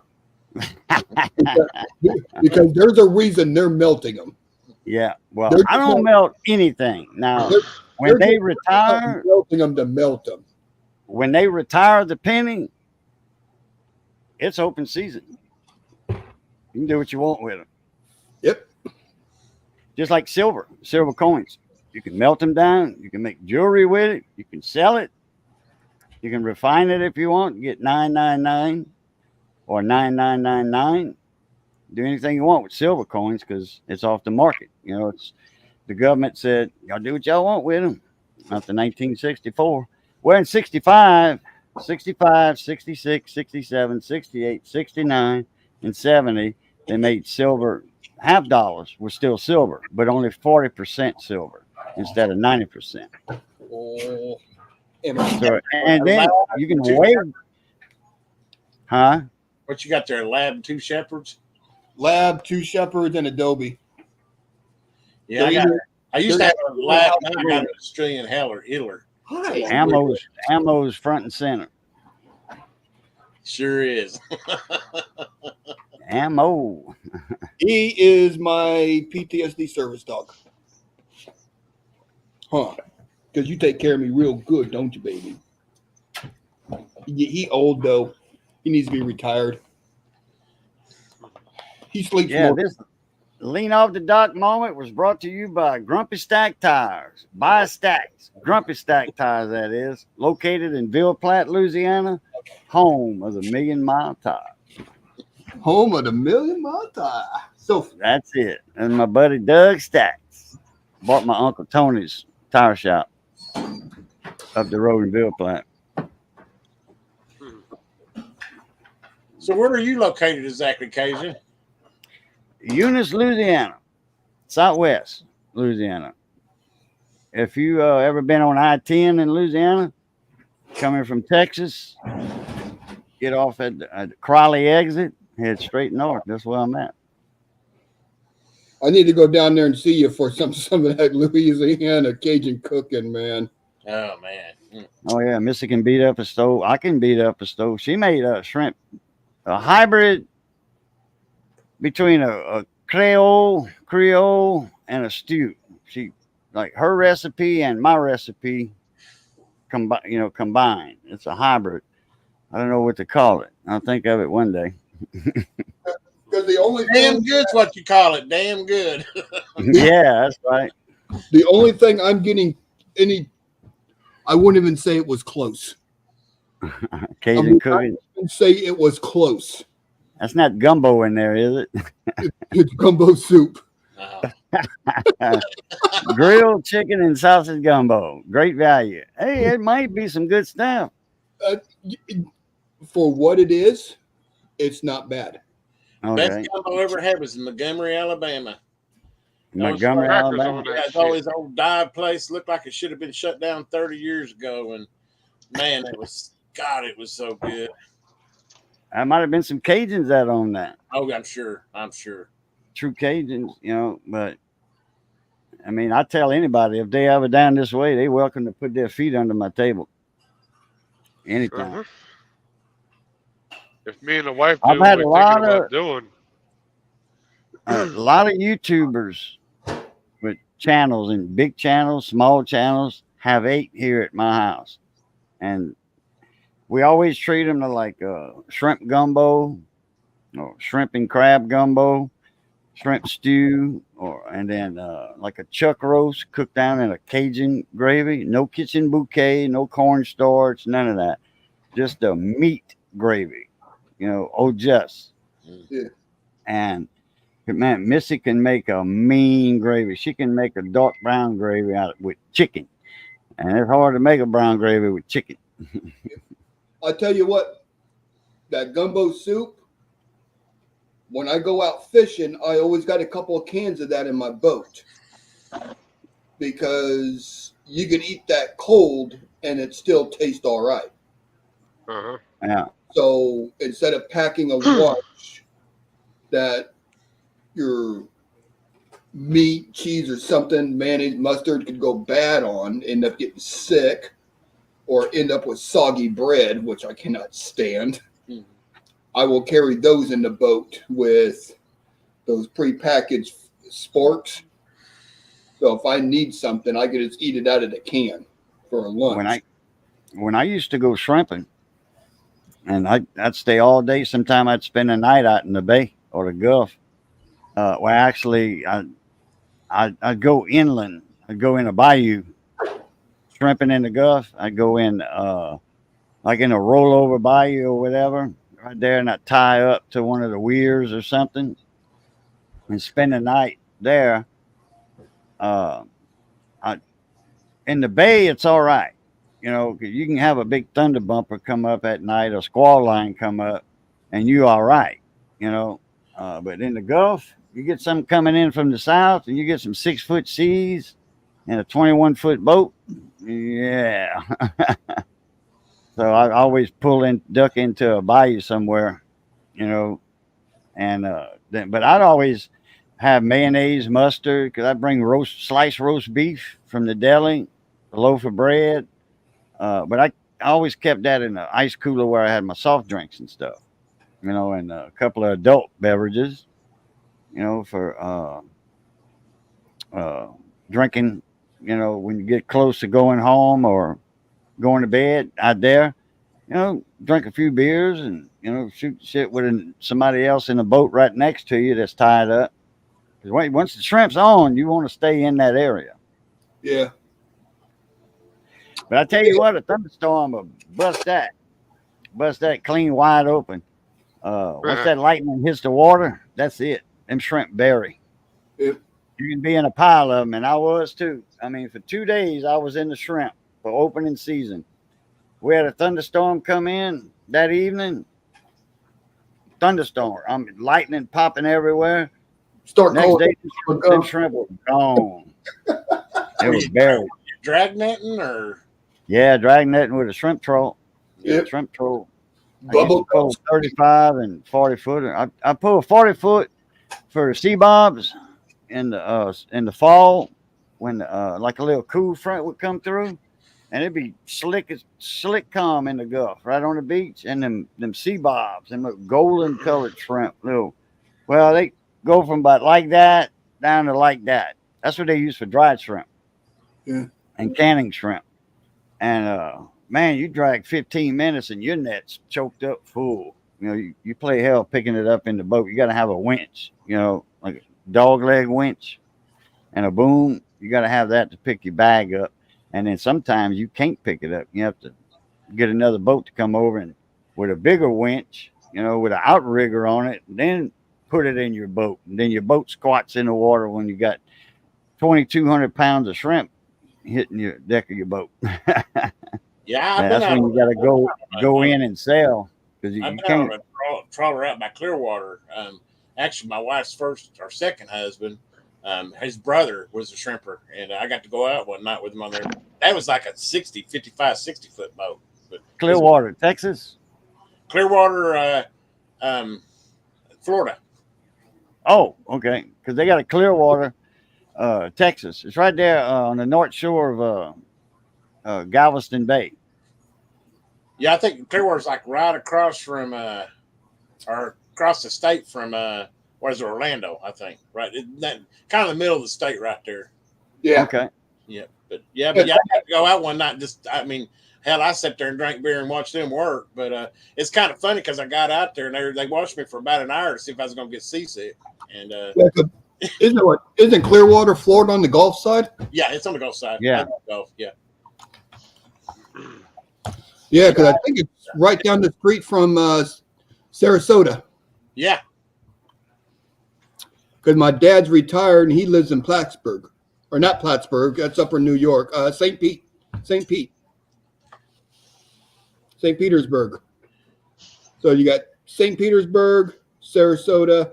Yeah, St. Petersburg. Yeah, exactly.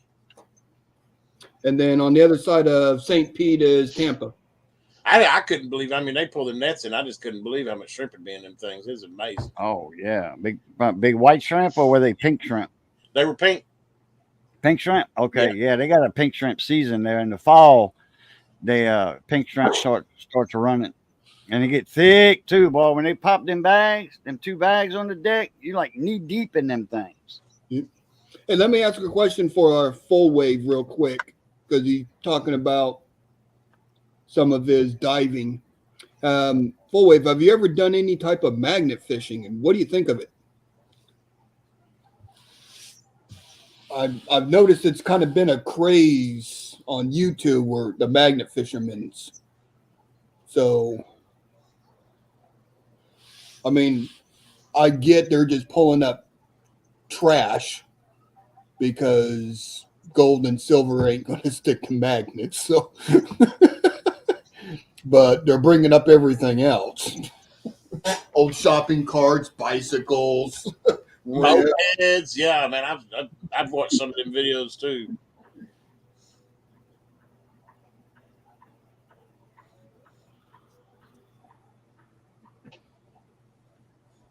I'm going into the other room. This is my main office. I don't smoke in my main office. He hangs around by the doorway. Kitchen's the only place in my room in my house where I smoke. And I got this man cave. Is this is my domain. I'll smoke all I want here. And I got candles burning everywhere in there. You ain't gonna believe this. Why the hell it's blurring it out. Let me get that background off of there.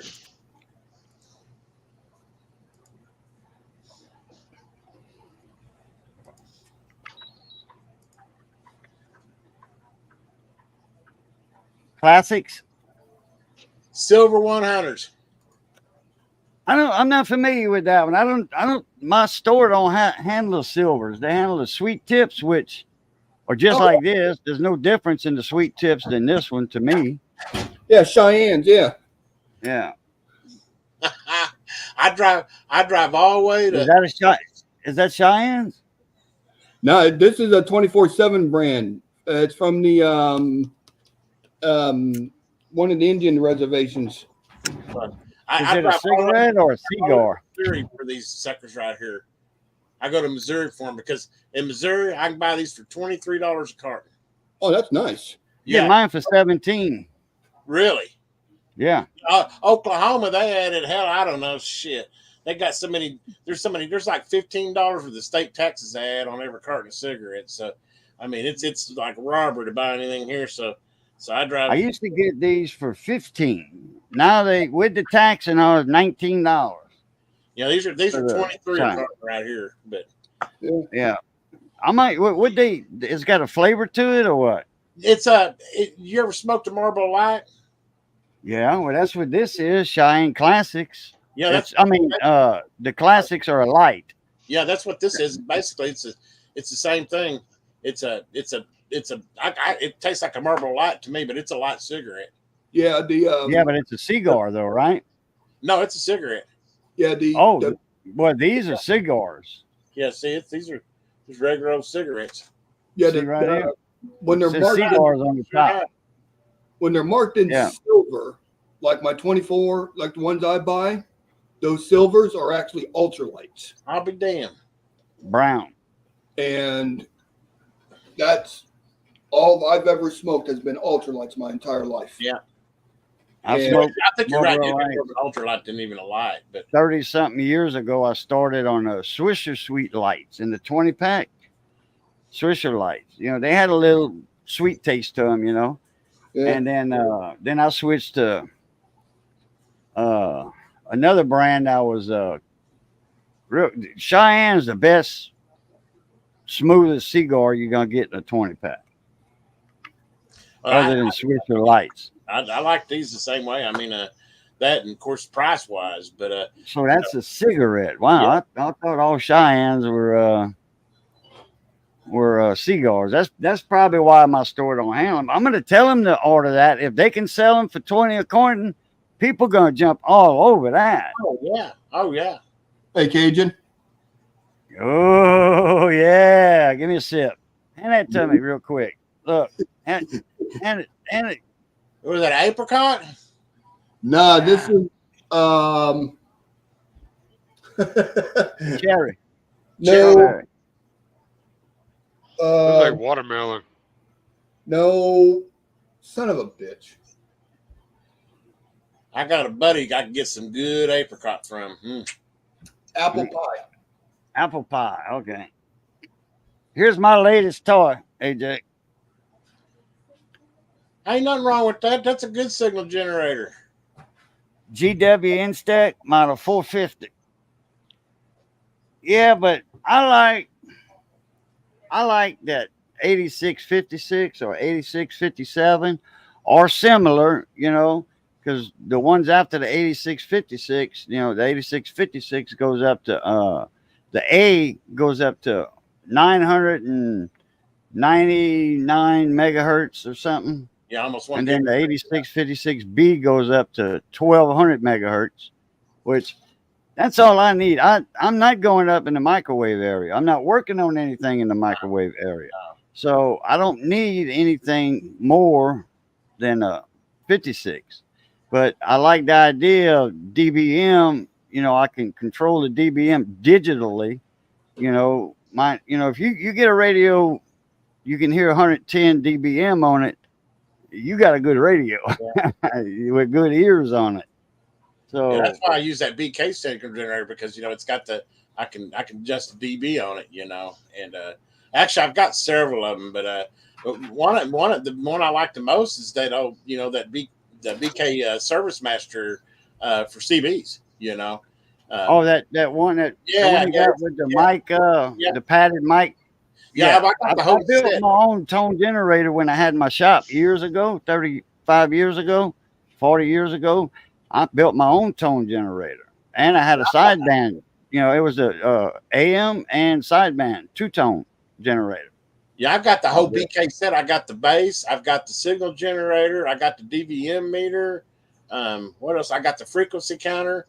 Yeah, I went to a garage sale. It's been years ago, but I went to, actually, I didn't. A buddy of mine was at the garage sale. He said, this lady's got a bunch of electronics in the back there, and I guess her husband had passed away, and she's wanting to sell them, I said, where the hell at? So I headed straight over there, and I got over there, and I don't know what all he serviced, but there was probably 3,000 tubes there. I mean, 6L6s. I mean, all kinds, and all this test equipment. And I told her, hey, I'll buy the whole thing. I just want, that I'll buy everything. I'll buy the whole lot. And she said, well, would $100 be enough? Shit, here's 5. I gave her 3. I felt guilty doing that, but I did. She said 100. I said, no, it's I got to give you more than that. So I ended up giving her 300. And the first Ham Fest, I got my 300 back just in selling tubes.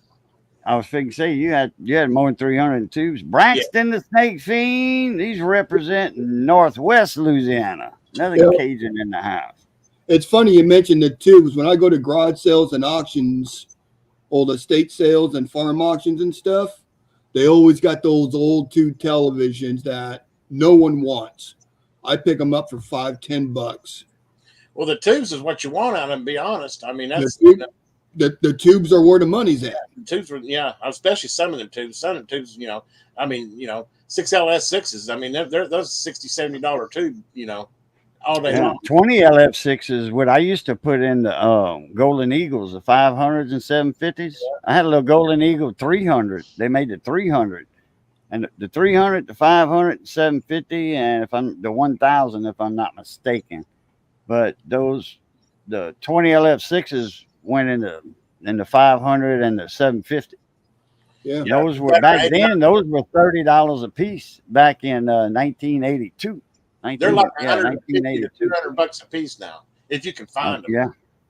Yeah. Yeah, same with 8950s. And problem with 8950s is that the guys like to put them in guitar amps because they go in guitar amps too. They like that analog sound that it puts. So yeah, Which one? 8950. Oh, okay. I don't know if I got any of those or not. I got a big old box of tubes. A bunch of them was from a TV repairman. Miss Ida, her dad died, and she sent me a bunch of stuff. Tubes, Weller soldering gun, the gun, and a couple other things in there. What else she had sent me? Man, I go to them estate sales and garage sales all the damn time trying to find that stuff, and very seldom do I find. I'm always hoping to find an old Cobra 2000 or a big old bass. Oh, man. 'Cause 2000 with two speakers, not one. Yeah. There you go. But this one, this RF, this signal generator, it's got the RF level on it. Yeah, I see that. Yeah, it's got the 10 Yeah, it's got the RF level right Yeah. there. Yeah. Pull for low or pull it out for low. Then it's got your modulation level, which that right there, when I put it on my scope to get it 30% modulation, which I'm not sure if this here, when you turn modulation on, I'm not mistaken, it's set at 30%. It probably is. Down. Usually, you go look at anything in the sand, and most of the time, that's like the default setting. Yeah, but see, this is a newer generator. It's like a GW. I think this one was built in probably 2000 or something. This is not like an old ICO or Heath Kit or whatever. This is more modern. Same thing, but just newer. Yeah, it's probably all solid state, I bet. Oh yeah, it's all solid state. Yeah. It's all solid state. I never had the cover off, but it is all solid state. There was a guy, I saw a video of a guy, and he didn't say anything about the modulation, if it was automatic 30% at the lowest level. But, you can hook it to the scope and then adjust whatever level you want, and then look at your scope and then divide that by 100 and something. I forgot what it is, 102 or 103 or something. And that'll give you the percent of modulation that it's at. Yeah. From the carrier to the peak of your modulation. Right. I still got one television. I got to take the back off and pull the tubes out, and then go through and check it for any of the gold connectors. Sometimes that's all that's wrong with them. The tubes, just take them out, spray some deoxit or something on the pins or on the tube socket, and put that tube in there and take it out about 4 or 5 times. Sometimes that's all that's wrong with a TV. Yeah, there's some of those old rectifier tubes. I can't think of some of the numbers right off the top of my head, but some of them old rectifier tubes that you'll find in them TVs, because they use them in old shortwave radios and stuff too. Those things, they'll bring you $100. I mean, if it's a good I got some old rectifier tubes. Yeah. I got, all triodes. I got, the metal can, the short metal can ones, the diode tubes, rectifier tubes. Yeah. I got a bunch of them. I got a bunch of 12 AU 7s, 12AX7s. Man, those are used in shortwave all the time. Yeah, those I guess certain TVs had them in there, unless he was working on guitar amps, because that's what guitar amps use for the drivers. The Yeah. 12AU AX7s. Yeah, the smaller ones. Yeah, one of Yeah. the tricks is because those tubes they'll get stuck in there. Yeah, they've been in there forever. They probably corroded in there. Yeah, they'll corrode. Shut. Yeah, one of the tricks that I use is I get that aerosol electronic cleaner. Right. Yeah, like And- CRC or Yeah, Yeah. and just hit it with a little bit of that a couple of times.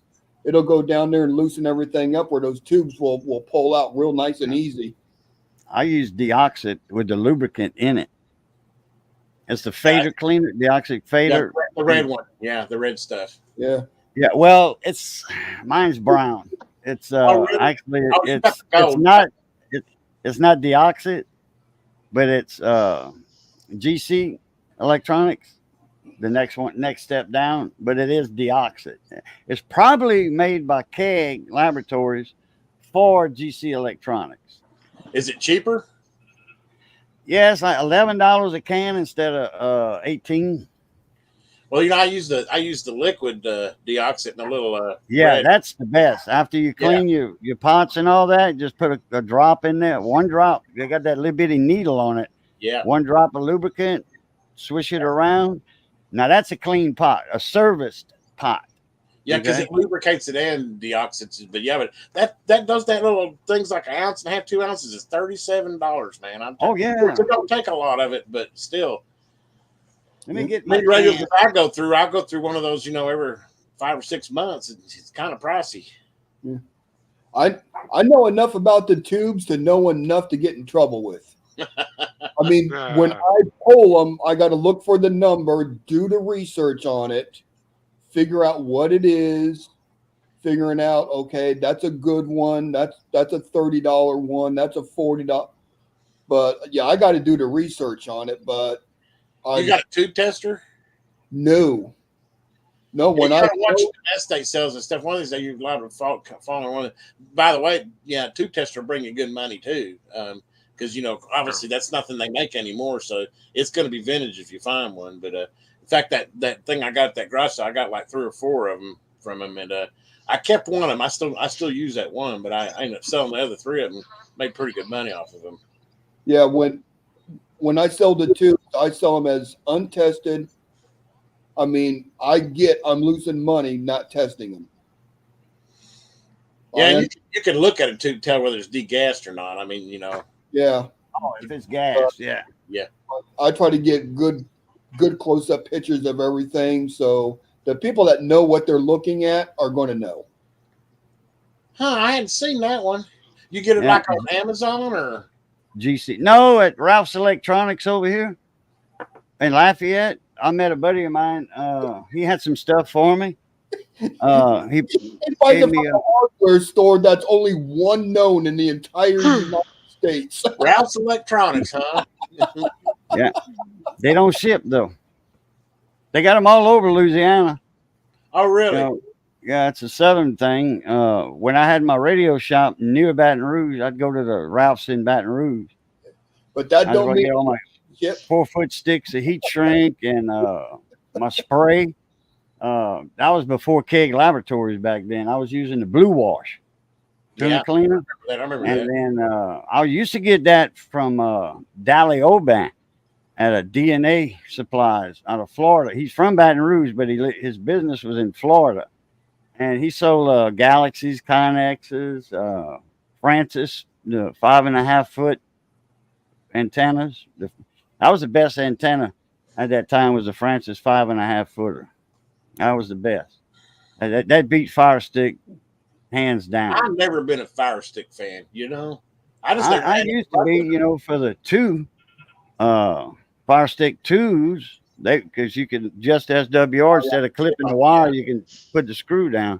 Oh, Quick Wrench said, "What's your favorite soldering gun, Cajun?" I have 2 irons. Actually, I got 3. I got a portable caster, KSGER. I got a portable one that plugs in to. It takes 12 volts for that one, so I just adjust my power supply to 12 volts and like 5 amps. It's going to suck what it needs. Uh-oh. AJ dropped off. He'll be back in a minute. Someone pushed a button.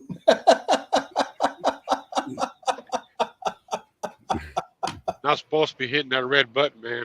Damn, I hit the wrong button there. Yeah, you did. Look at that. Set. He was singing. He hit the wrong button. Yeah, we're here twitching around, damn it. All right, that's the first.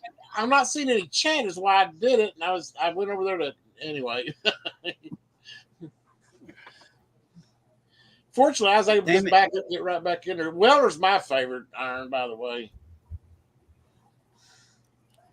AJ, you got a T12 Weller? I don't know what that model number is. It's the one with the 3 buttons and the LCD display. What's going on, 710?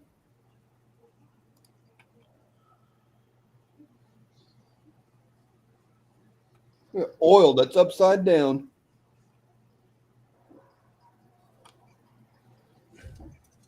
That's like asking someone for a 10T form. Somebody hit the internet button somewhere. We all disappeared. Oh, I disappeared. I don't know. Am I back yet? Yeah, you're still here. You're here. Yeah, I use a WD1. That's the welder I got. It's a WD1. See, here's the tip. The handle for mine. Yeah, mine's a T12. Yeah. T12. This is 75 watt. Yes. 24 volts, and the power supply in the soldering station is 7 amps. Here's the unit itself right here. Well, that's a little one. Yeah, mine's a little bit bigger than that, but yeah, well, it's a little switch mode power supply. You know, it doesn't have a big transformer in it. Tip like this. This thing here, I press the encoder button. Man, they got a menu in there from hell. There's 100 different things you can do with this thing. Yeah, I'm a welder fan, though. I've probably been to 2 or 3 of them over the years. But I used to have Unger at my shop. Yeah, and welder. So you're talking a foreign language to me. This is my favorite iron. Really? Yeah, I have a Hiko 936. Yeah. This runs around Hiko. It puts it in the dust. This thing here, if I want, I can upgrade my chip. They got an ST32 in there. STM32 processor.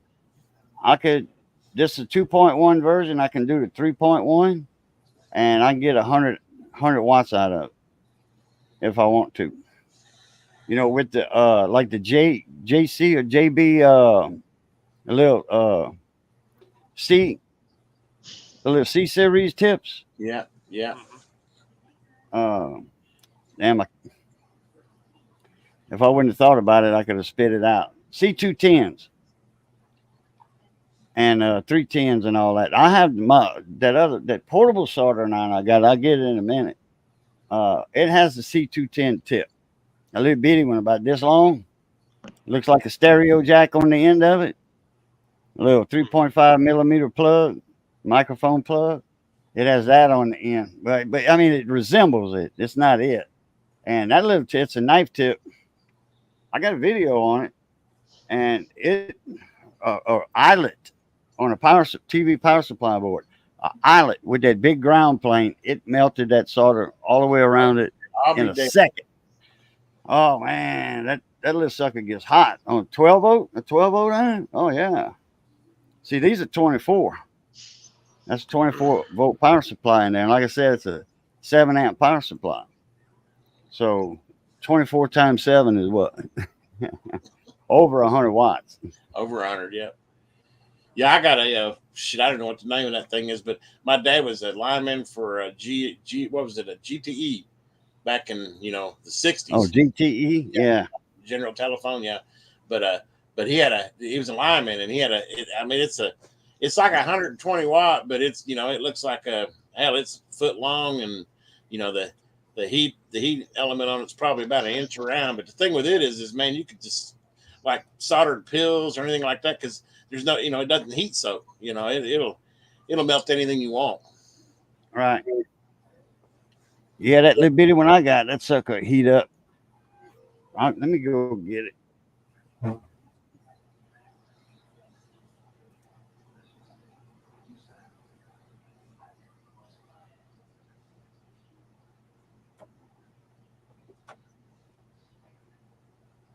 Well, we're supposed to get some rain, I guess, starting tomorrow. Yeah, you'll be getting it probably later tonight. Hope you don't have that. What you call that thing that hits you and camel lid or Derico? Which y'all call him? It's like a tornado, but it's just like a tornado, but there's no tornado there. The one that took all your trees down and stuff. Oh shit, yeah. I don't microburst. I don't know what the hell they call that damn thing. No, it's worse than a microburst. Yeah, it's called worse. Yeah. Jericho or something. What's going on, Coin Dorico. Crew? Coin Crew. Hey, what's up, Keith?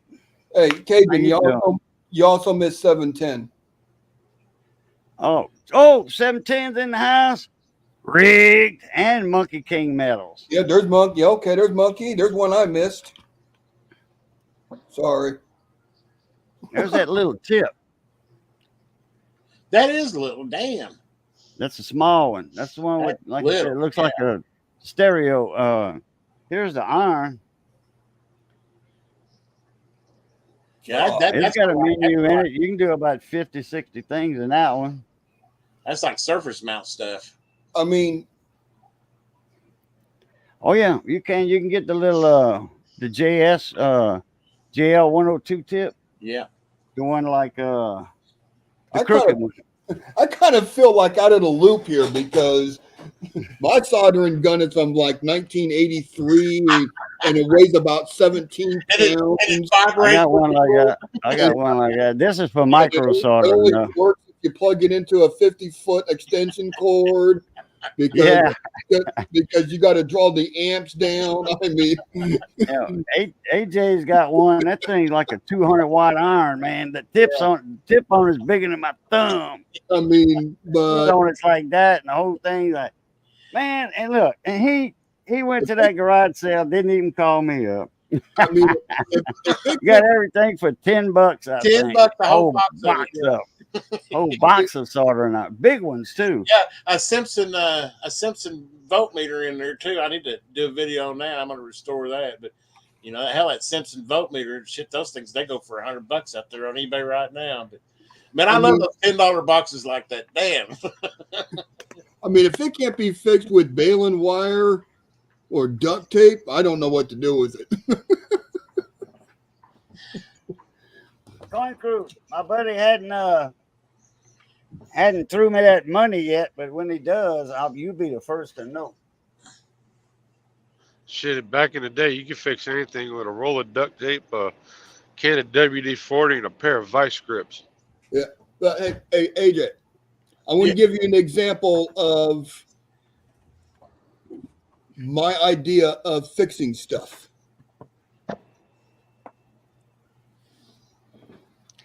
When you grow up, get your lasso and jump on your horse. When you grow up on the farm and in the country, you can fix anything with baling wire and duct tape. Yes. Oh yeah, I grew up in the country. Hell, I'm still in it. Yeah. Oh, that little soldering iron full wave. I think you can order it $22, free shipping from AliExpress. I need to get me one of those. I've been looking at them. Kind of handy if Caster's got a extension cord, Caster's got an update model to that little portable iron, and I think it's around $22, $23. It kind of looks like the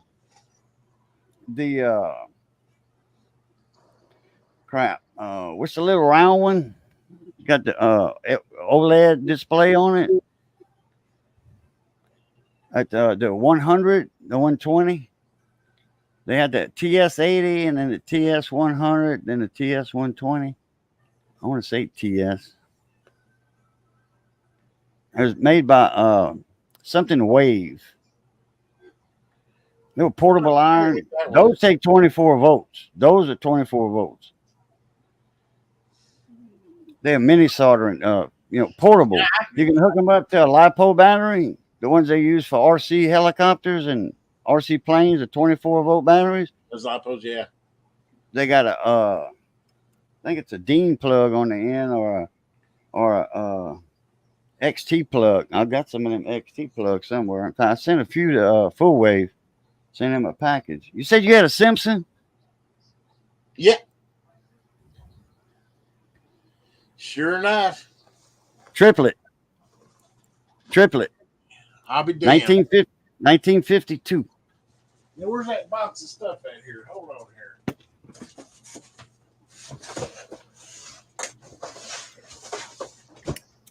Right here. Here. Hey, Cajun. Yeah. That's my soldering iron. Yeah, beside that big one you got? It's Bic. My soldering iron says Bic on it. That's the Oh, one I yeah. got in the box for $10. Dang. Does it work? I hadn't checked it out yet. I'm be honest. Oh, that's why you want to do the video on it. Okay. Yeah. I got the probes for it too, but yeah, I mean those, they still sell these. Can you believe it? I mean, these are actually still you can still get Triplet too. Triplet too. Yeah, it's Triplet sold out to a big company, and then the family bought it back, so it's family owned again instead of stocks and shares and all that.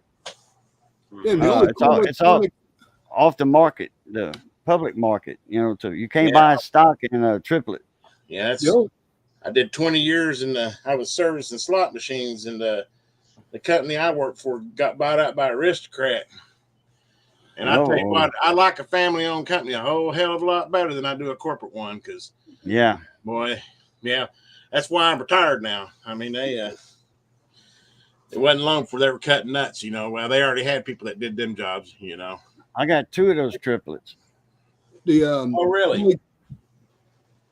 The only cool electronic machine box that I got is for dial-in satellite dishes. It's a signal finder. Yeah.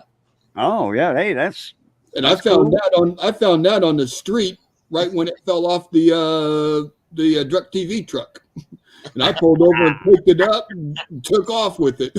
Oh man, those things are expensive. Yeah. Oh yeah. I'm like, that had to come in handy sooner or later. It's just sitting someplace collecting dust in the back room right now.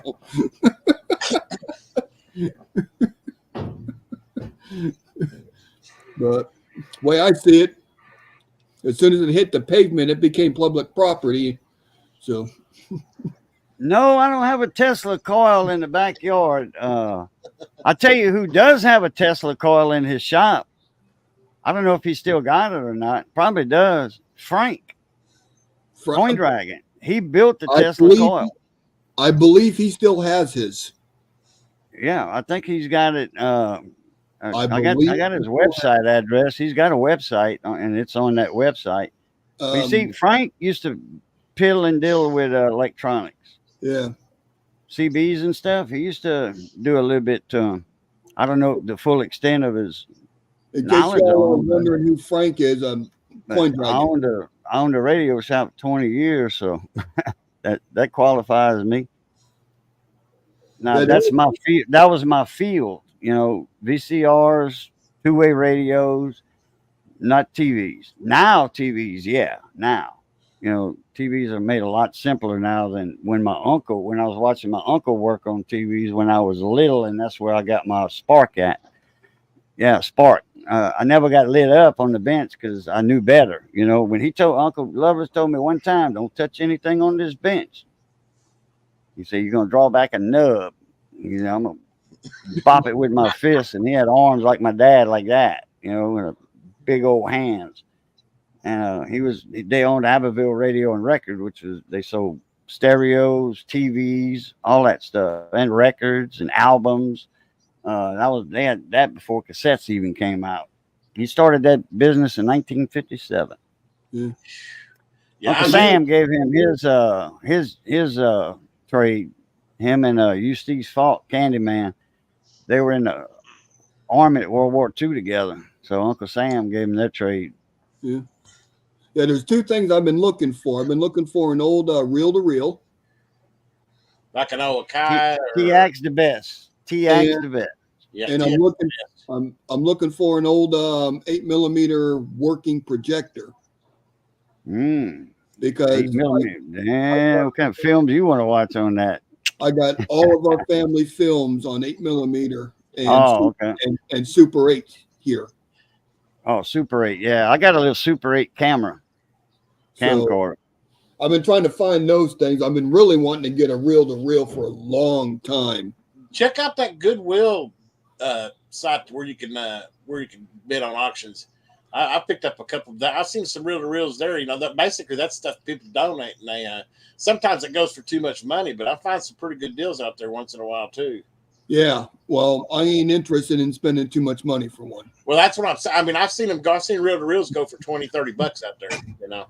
So yeah, I picked up a lot of old electronics at Goodwill. I mean, I got old complete stereo system with the equalizer and everything. I picked up at Goodwill for like $15. They never have anything at the Goodwill over here in electronics, hardly. There's one, they call it the Arc or the Arch. The Arc, I think. Yeah, the Arc. And there's nothing but clothes in that. Just clothes. That's all they got. I mean, you can get a good deal on some pants and stuff and all that. But, oh, yeah, that's right. Full Wave Red got a triplet, too. He said, I got the red knob on mine, too. Goodwill is getting Red, brown. anything. You used to find all kinds of good stuff at Goodwill. Yeah. But now they've gotten smart because they're on the e-commerce. Anything that they can make $1 more Oh, off it of, ain't like it used to be. You're right. then it gets shipped to be sold online. Yeah, you're right. Yeah, there's one in South Tulsa, and I don't know why, because Tulsa's a big town, but there's one in the rich part of town that has a lot of electronics, and I like to hit that every once in a while because if you catch them in the store, you pick a good deal. But like I said, it gets on e-commerce and everybody bids on it. Half the time they pay twice what it's worth. But yeah, man, you get lucky at them garage sales, AJ. You do. You got because you hit a bunch of them though. Yeah, you got to hit them. Yeah. I'll go up there on a Friday and I'll get it about 5:30 in the morning, and you want to get there early too if you can. And I picked up those 2 Cobra 148s brand new in the boxes. That was like at 11 o'clock in the afternoon, and they had a carpet laying there, and they were laying on top of the carpet, brand new, 2 of them Cobra 148s in the boxes. And I said, "How much you want for them?" He said, $2 a piece. What? Yeah, Oh, one of them's in my truck right now, and the other one's still sitting brand new in the box. Yeah, I saw your video on the 148 you put in there. I've been wanting to put a CB in my truck. You ought to have one. Man. I'm telling you, they're handy to have. AJ, you got a brand new 148 GTL for sale. I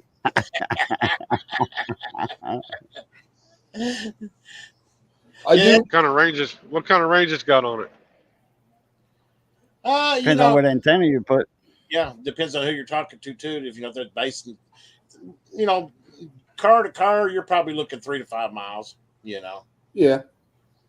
That's and that's with the noise level now. Once it quiets down in another year and a half or so, 10 meter, 11 meters is going to be quiet. Man, you can talk if you're in the desert and stuff. I used to put this little swing kit in these CBs. Buddy of mine came up with the idea, a capacitor and a resistor on your jumper for your voltage going to your final. And we put a 56 ohm or 68 ohm resistor.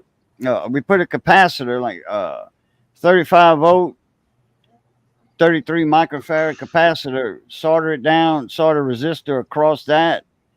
And that dropped your dead key down to like 1.5 watts. It depends on what resistor you put. Drop your dead key down to 1.5 watts, 2 watts, and you were swinging 25 watts on a Cobra 29 and a 25.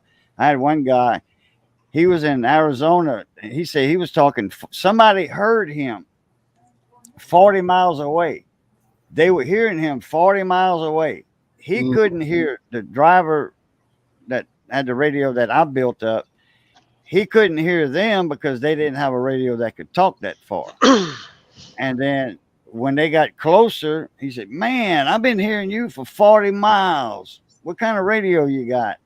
Going on, 29 Carl? LTD. He said, "I thought that was a big galaxy or something." He was like, "No, it's just 29. Old Boogeyman and Tiger Truck Stop put it in, it, fixed my rig for me, built this radio up." He said, "Tiger," he said, "I pass by there all the time. I didn't know they had a radio shop." He said, "Yeah, you got a nice little shop over there." He said, "I'm going to him." And that's both of them told me that story at different times, though. Yeah. Hey, Cajun. And, yo.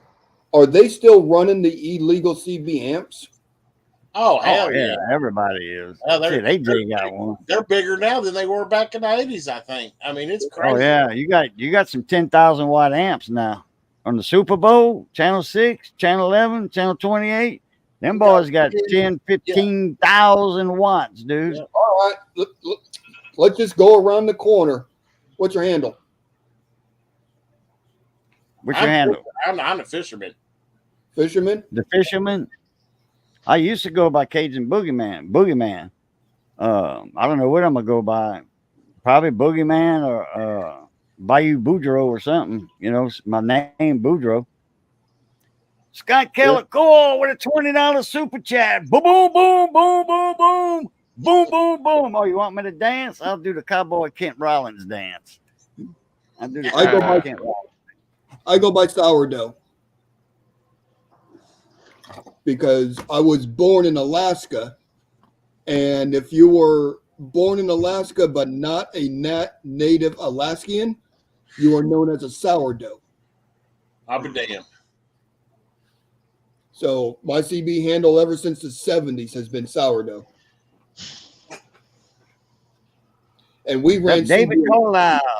David's not here, man. It was CB was big in the 80s, boy. I tell you, 70s and 80s. 70s. I was into it in the 70s, 76, 77. Yep. Oh, we had yeah. a home station. Mom and dad each had a car, had a CB in it. Yeah. Shit, nowadays you don't know. You got these idiots getting on these CB radios. Oh, I tell you, you got like that hard drive or whatever. There's some damn idiots. And a buddy of mine that lives in Ohio, he owns his own truck. He delivers coal up in Pennsylvania. And he said, "Man, who is this guy in the desert or whatever?" I said, "That's hard drive." He said, "Man, he's got a Striker radio." He says, "I want you to order me that radio." I said, "He's running 10,000 watts. I said, "Yeah, but he's eating it up. He's eating the East Coast up. Nobody can talk for him." That's the only thing. Yeah, it's a skip running through, though. Yeah. Well, back in the 80s, I mean, if you were running 200 watt converter on them, I mean, you were. Oh, king. Yeah. Back then, 200-300 watts. Yeah, like an old polymer skipper or something. Yeah, you were. That's what I used to run back in the 80s, was an old polymer. But these days, these guys, they building these pill boxes and 16, 32 pills, and they're driving by an 8 pill, and I mean it's insane. Oh yeah. Yeah. They run 15 volts too. Yeah. They put like 4 alternators on the car and Leasterville alternators. Yeah, they loaded down. And they got to actually hop up their engines to handle those alternators because it's drawing so many amps. Yeah. Got them breakouts. Yeah, they got them. They got 4-5 element beams built up on their vans or their Suburbans, and they have these shootouts, and they go for, the one that has the most power coming out. Man, fire flies out those end of them antennas. Fire. Fly. That's a lot of volts coming out of there. A lot of street lights just being underneath them. I mean, that type of power. Yeah. No, I'm talking about fire, flames actually coming out of the tip of the antenna. I know. Oh, okay. Back in the 80s, 90s, 70s, I mean, it's still like this today, but we always had the migrant workers that come up for the field work. They ran CBs with big converters on them. And that's how they were talking to family in Mexico. They just they just go sit in their car and just be BSing with family in the evening time. Talking to Skip, yeah. And it didn't cost them a dime. and phone chargers are nothing. So I'm like, God. You imagine the RF exposure with fire coming out of your antennas? I mean, you got to be out of your damn mind. Yeah, a lot of You had, voltage. you had to put a platform on, put a cup of coffee on there to heat that sucker up. I'm just thinking, Oh, hell, yeah. you might not have no kids after, sitting around one of them damn things. Maybe that's my problem. I played on the Scott CB Keller too. said he said he's heading to Texas. He found a new TT Toyota truck. He's Okay. got one that's about 25 years old, 20 something years old. Oh, we got one. And the starter, the Bendix on the starter went out a couple of weeks ago. He bought it brand new. Yeah, he got one of those old toys, one of those little mini square bodies. Mine's a 2006 Toyota Tundra. I think here's a 90. 236,000 miles on it. Yeah, I got a 17 Tundra. You can't beat them, I man. think a Toyota. They don't wear out. No, I've owned them all. His is a Toyota T100. It's a 1-ton truck. Oh, Okay, wow. it's a 100. You don't see very many of those anymore. No, they don't. Yeah, that's No, yeah. a new Audi TT. Oh, okay. He had a Audi convertible. Somebody ran into him by mistake. Did some damage to it, to the ass end of it. Mm-hmm. You ordered a new Bendix? Yeah, well, yeah.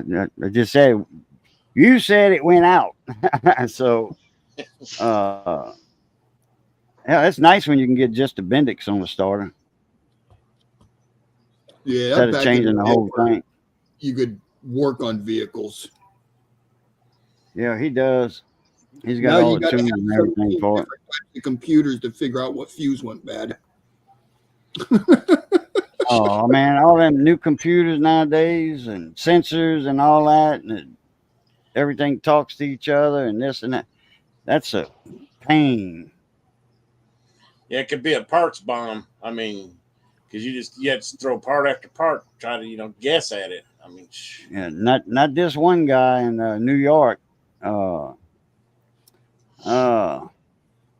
What's his YouTube channel name? oh, I watch It's him not all the Rain. It's not Rain Man Man Ray. Ray. It's I watch No, him it's too, but not no, it's, him. South Main Auto. Southeast, Southwest, South Main Auto. Yeah, South Main Auto. That's it.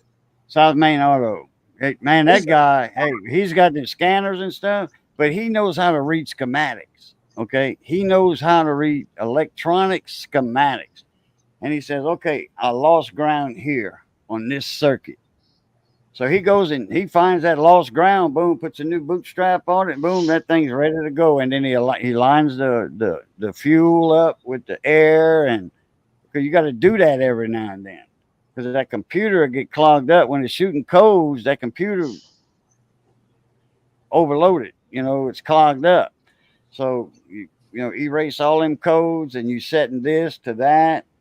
And he's got all that on video. Man, that guy's a mechanic genius. I agree. I like watching his videos just on his troubleshooting process. I mean, yeah. It's dude's smart. I mean, there ain't no doubt about it. Yeah. He troubleshoots a mechanic truck like Paul Carson troubleshoots a radio. You know who I'm talking about, Paul Carson. Yeah. Mr. Carlson. That dude, he's one of them. That dude's way above my pay grade. He's a god in electronics. He makes electronics. I mean, he's he invents stuff. Well, he's some kind of engineer or something. I don't know. I know he does not talk about his work. I'm pretty sure he can't talk about it. But that guy's a genius. He is. It's funny. We watch a lot of the same videos. Oh, Monkey King. Yeah, let me see if I can get South Main Auto up here. Let me see. He's probably let me get rid of DX Commander up here. Now I'm gonna get his link for his YouTube channel. Get one of his videos. Yeah. DX Commander in Canada or signed in as Canada. I am live from Canada as VA3 XXT X-ray Tango. And it looks like he's in his house in England. South Main Auto.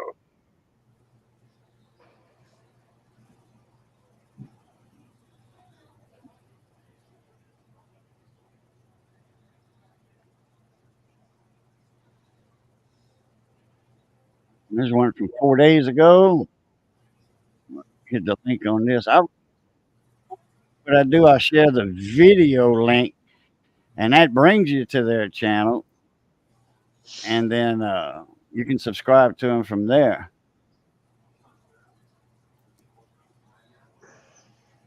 Yeah, I Let's subscribed see. to him a long South time Main ago. Auto. Yeah, when I share a channel out, I do their. I actually share their video, which is their channel, but I just don't copy the channel link, and then you got to look through it and find a video. I always share a video link on their channel. There it is, Monkey King. That's the mechanic right here, mechanic guy. That guy's a genius. Oh, He's the one. Me and Johnny had saw a video, about 6-8 months ago or longer. On we were just looking at the Jeeps. I was looking something up for my Jeep, and we came across that because Johnny owns a Liberty. I own a Liberty. Well, we let him use ours for a year when his truck was broke down, and then we took it. We needed it back, so that kind of gave him the incentive to look for a vehicle to buy. So he bought a Jeep Liberty just like ours, except it was 2 years newer.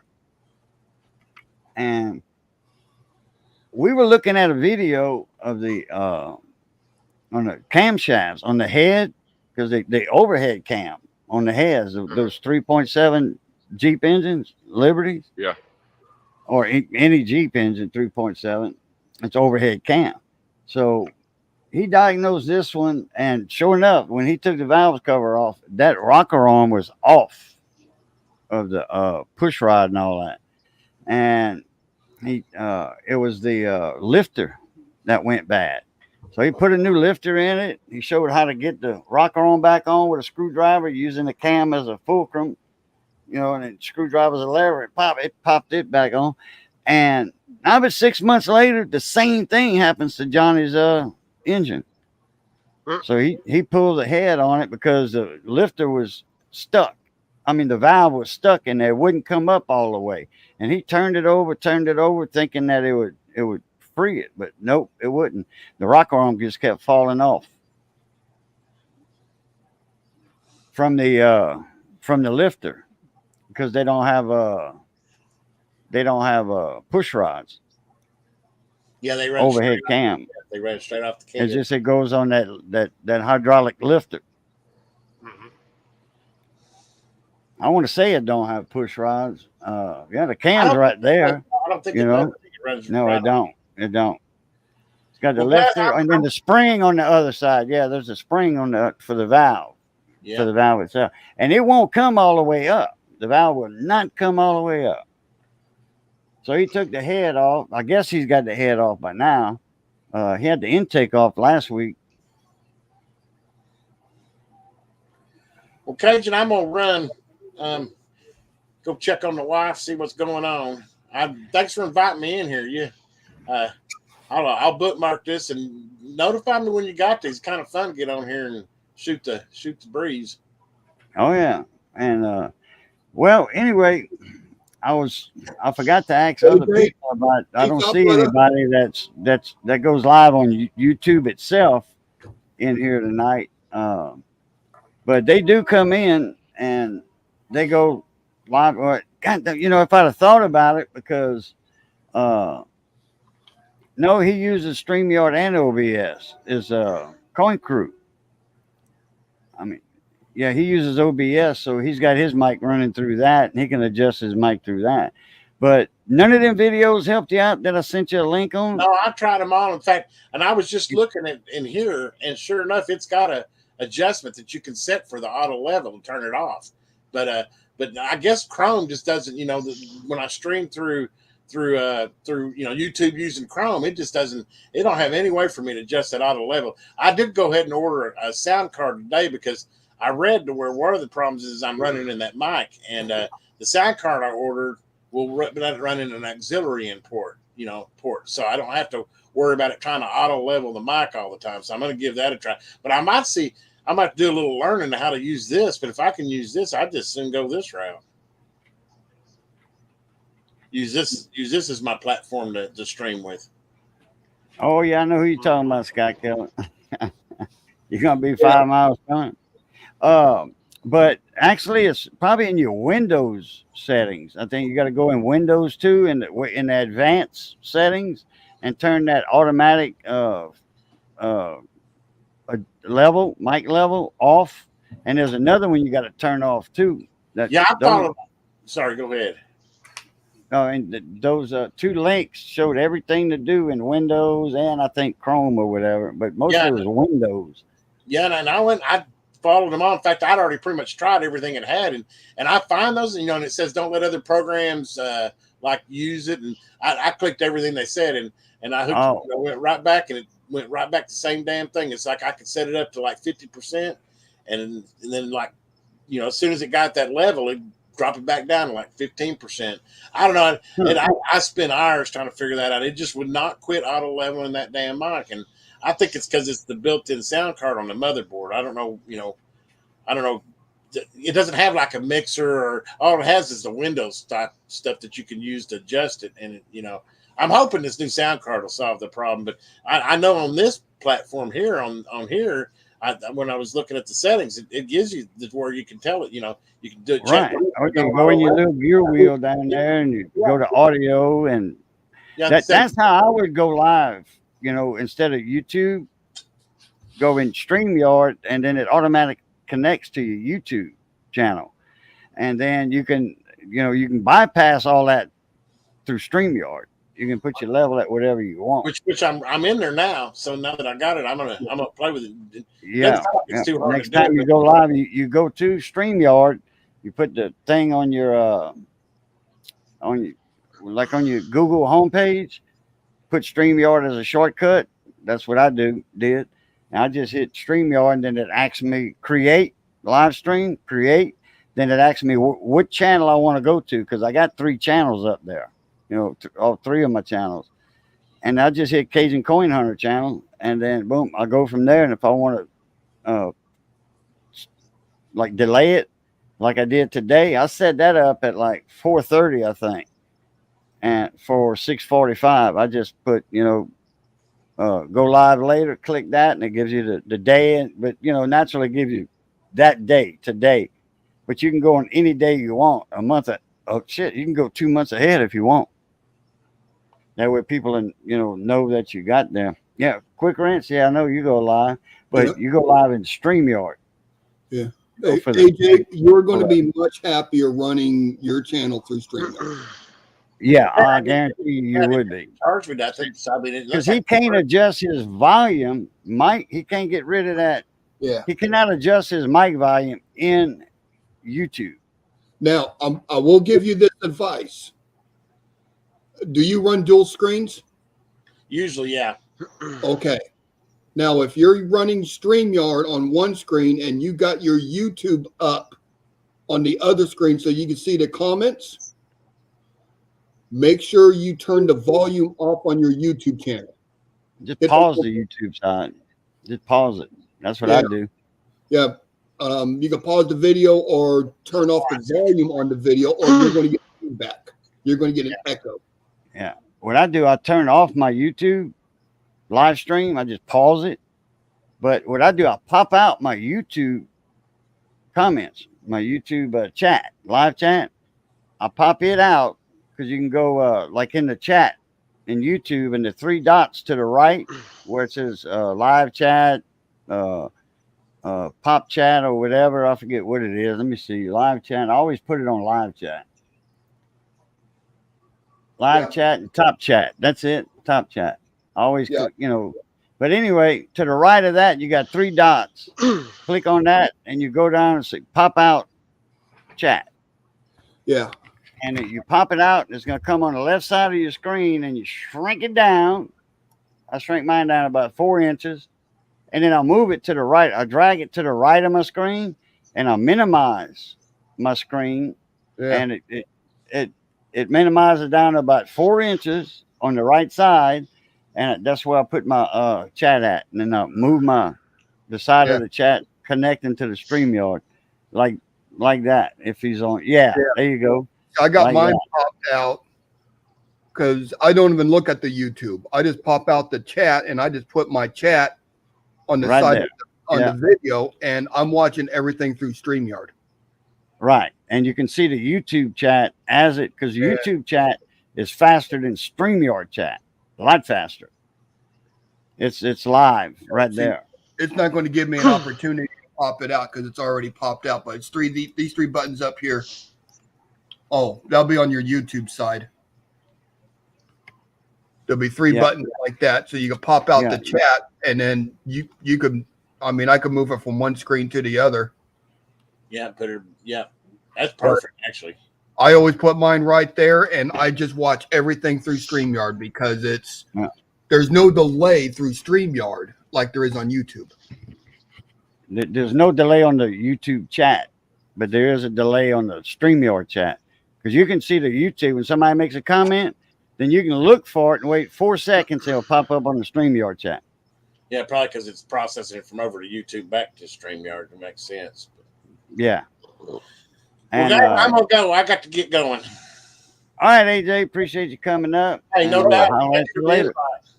Take care, bro. You have a good night, man. Yep. All of you.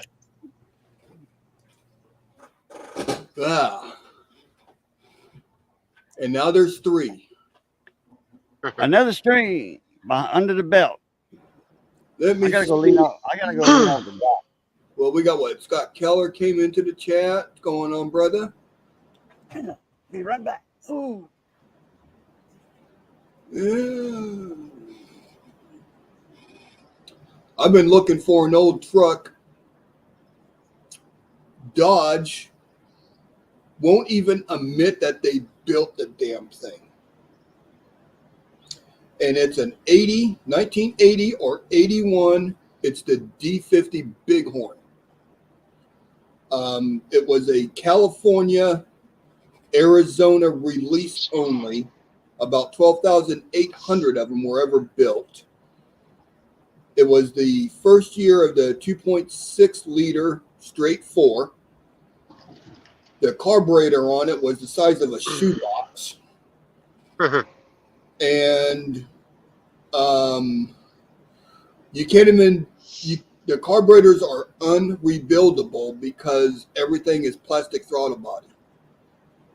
And there's like 9,000 little springs inside of it. But that was the truck I drove in high school. And that little truck was fast. That little 2.6 liter straight 4 and a little mini D50, that truck was fast. 5-speed. I come across them every once in a while when I'm doing searches for them in California, but they're non-running, and if the carburetor is bad, you'll never get it running.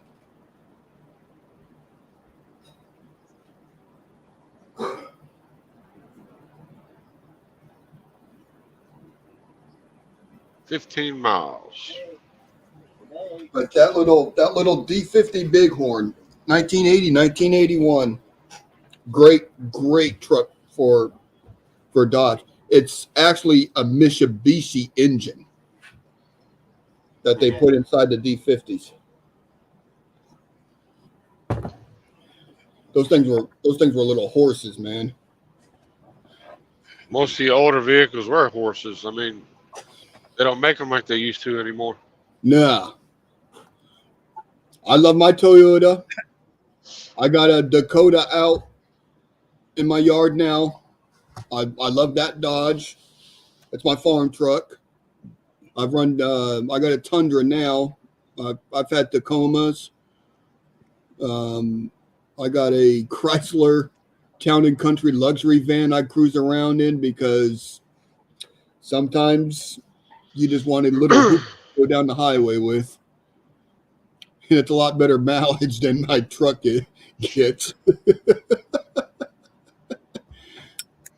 Yep, I've owned them all. I've never owned a Chevy truck. Amazing enough, I've never owned a Chevy Car or truck? car or truck. No Chevy product at all. GM product. I am not brand specific. I don't care if it's a Ford, Chevy, whatever. I don't care. If it runs, it's good. It just needs to be solid. Mm-hmm. I bought a 65 GMC with the 305 in it. Okay. Now, just let me finish. I know what y'all gonna say. Yeah. Hold on a minute. GMC didn't have a 305 in 1965. You lying, Boudreaux. You lying. Yeah, they did have a 305. It was a V6. It was a V6 with pistons that big around. That's a big V6. Yeah, it looked like a 455 under the hood. God, that's how wide it was. That's a big V6. Holy crap. Yeah. Like I said, they had pistons that big around in it. And 305 cubic inch. That was a strong truck. How was the reliability on it? Honestly.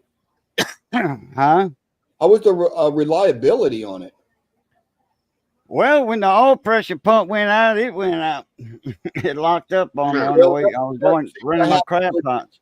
That seems to happen with any vehicle. It was one of the best trucks I've ever had. Had a 4 on the floor, that long gear, the long stick, Yeah.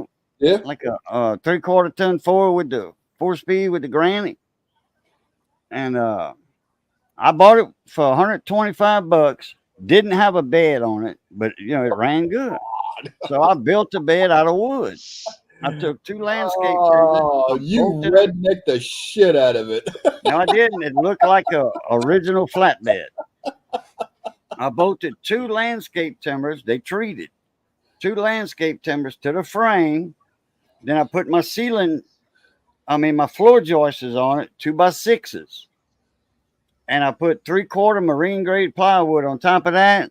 And my back bumper, at the back for my lights, I had a 1x12 cypress plank, 1x12 rough cypress. And I glued it and screwed it from the top like that, or sideways. I forget which one. To it, but anyway, it was screwed to the plywood, and I put a couple of dogleg triangles in it to keep it from doing this, Right. From the plywood to the 1x12, some 8-inch triangles. Screwed them from the top and to the cypress. And that strengthened it a lot, fortified it. And then I cut out my holes for my brake lights. All right. And I hauled many a sack of crawfish on that wooden bed. Because I hauled crawfish, I put just a piece of plywood on the frame before I built the bed. I was putting 20 sacks of crawfish on a piece of plywood just on the frame. From the crawfish pond. When I ran the crawfish pond, I brought them to Big John Seafood in Erat. And he said, "You need a bed." I'm like, "Yeah, I know." So, my dad was a carpenter, home builder, so I had experience. And that's what I built it with, out of wood. Man, I hated that engine to go out like that. Then a buddy of mine says, "Hey, I got one in my combine that runs. You got to get it out the combine, though." I'm like, "Oh," because they use them in combines to turn the hydraulic pumps, because they were in big V6s. And all the combine is that there's no axles, differentials, or nothing on a combine. All that's hydraulic. Everything's hydraulic on a combine. You know what? I just thought about something, and I got to correct myself. I said I've never owned a Chevy, but my Tundra has a Chevy engine in it. Mm-hmm. Oh, well, yeah, but it's still a Toyota truck. Right, because Chevy bought the blueprints for the 5.7 350 from Chevy. So they own the blueprints for the 350, that 5.7 liter. Oh, so And then- Toyota bought the engine plans from Chevy. Right. So they GM. own, Okay. yeah. So they own the blueprints for that Chevy 350, and then they put their Toyota twist on it. So technically, it's a Toyota engine, but it's basically a Chevy block. Yeah. Me, whoops. Damn, I froze up here for a And sec. I tell you what, Uh, I love my truck, but it gets shitty gas mileage. That's why I drive the van as much as I can. I love that truck, but damn, the gas mileage sucks.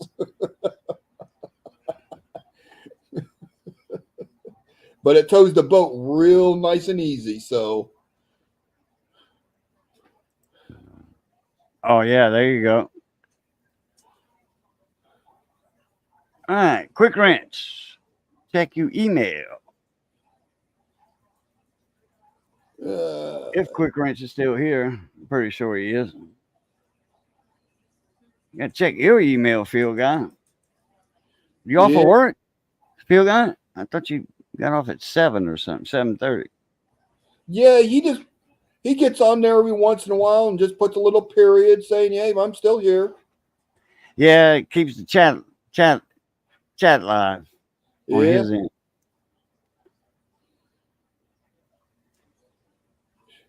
I I almost would forgot. not push a Dodge. I almost forgot. Jason Tail Outdoors. What's up, mon ami?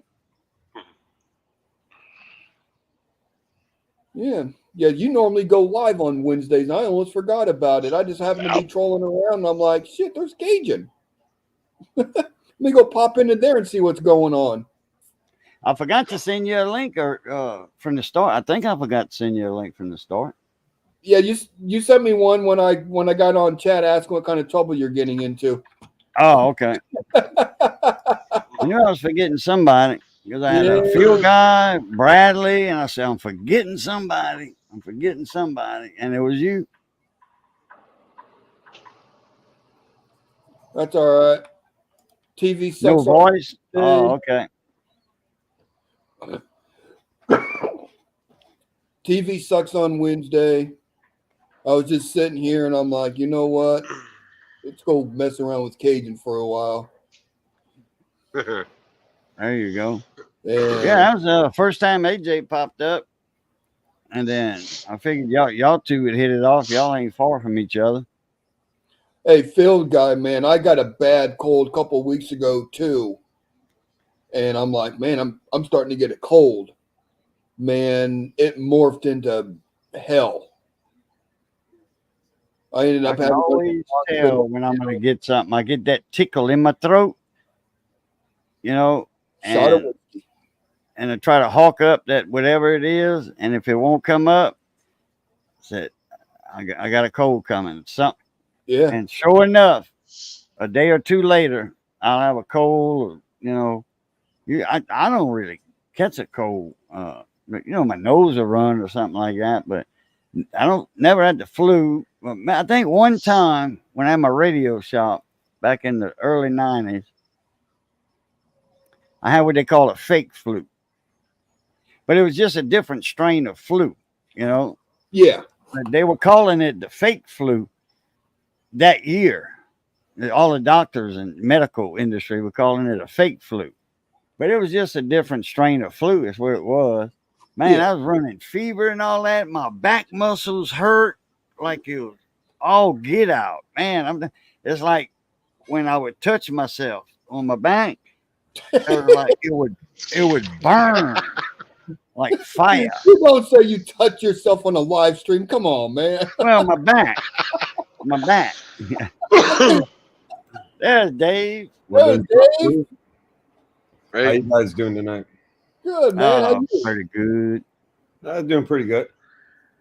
I was going Sweet. through shit trying to clean my garage up. Got what? Since we offered a coin. In the the coin background. thing. Figured I'd get you up in here.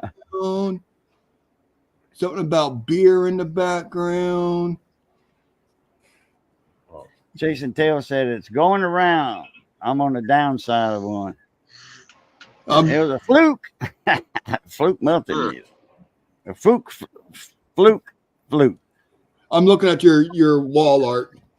I had a bad windstorm and it blew shit loose. That is a Duck Dynasty. It's hey, it's a Duck Dynasty. Yeah. West Monroe, Louisiana. Way up north. I don't know. He's way up north for me. That's about that's 5-hour drive for me, or more. Only thing I know about a fluke is my meter. Yeah, that's what Full Wave Rec talking about because he's in electronics. It was a fluke. I'm trying to think what fluke meter I have. I think it's 88. 77. I think I got a fluke 88. Okay. So what do you do, Dave? You can get a fluke 77. I think it's a 77 now for like $45. Yeah, $45 for a fluke. What do I do? Like, Yeah, anything she asks me to. There you go. That's the correct answer. Well, no, I'm not married anymore, so but I'll still do anything she asks me to. Not the ex-wife anyway, but she must be in the room. I'm an automotive technician. All right, there you go. 28 and a half years. Very, very cool. You know, somebody else told me about Chevy sold the plans or a blueprint for an engine to Toyota. Blues is not the only one that told me that. Somebody else told me that too. I don't know if it was Country Mile Garage, Theo, that said that. But didn't Toyota take the 5.7 though and make a dual overhead cam engine out of it? Yeah. Okay, so because Scott said no, Chevy did not sell nothing to Toyota. The Tundra is no joke. It's a strong motor, man. I got that Tundra with that 5.7 in it. In fact, the whole truck is a solid truck. I've been real happy with it. I mean, I got rid of my Ford when that. Well, that's the question. That's where the question's going to come. I don't know if any of you guys. I know most. You take a price of a brand new, well-equipped, almost fully loaded Toyota Tundra today. 70 grand. No, I was going to say 40. No, they're probably in the mid 50s, high 50s. I'm talking loaded, well equipped. Or a Dodge, a Chevy, or a Ford, especially Chevy and Ford, they're going to be up there in the 70s or higher. That Chevy. I wonder how long the American car market's going to be able to sustain those prices and not lose a bunch of their business to people that decide, fuck it, I'm going to try out the Tundra.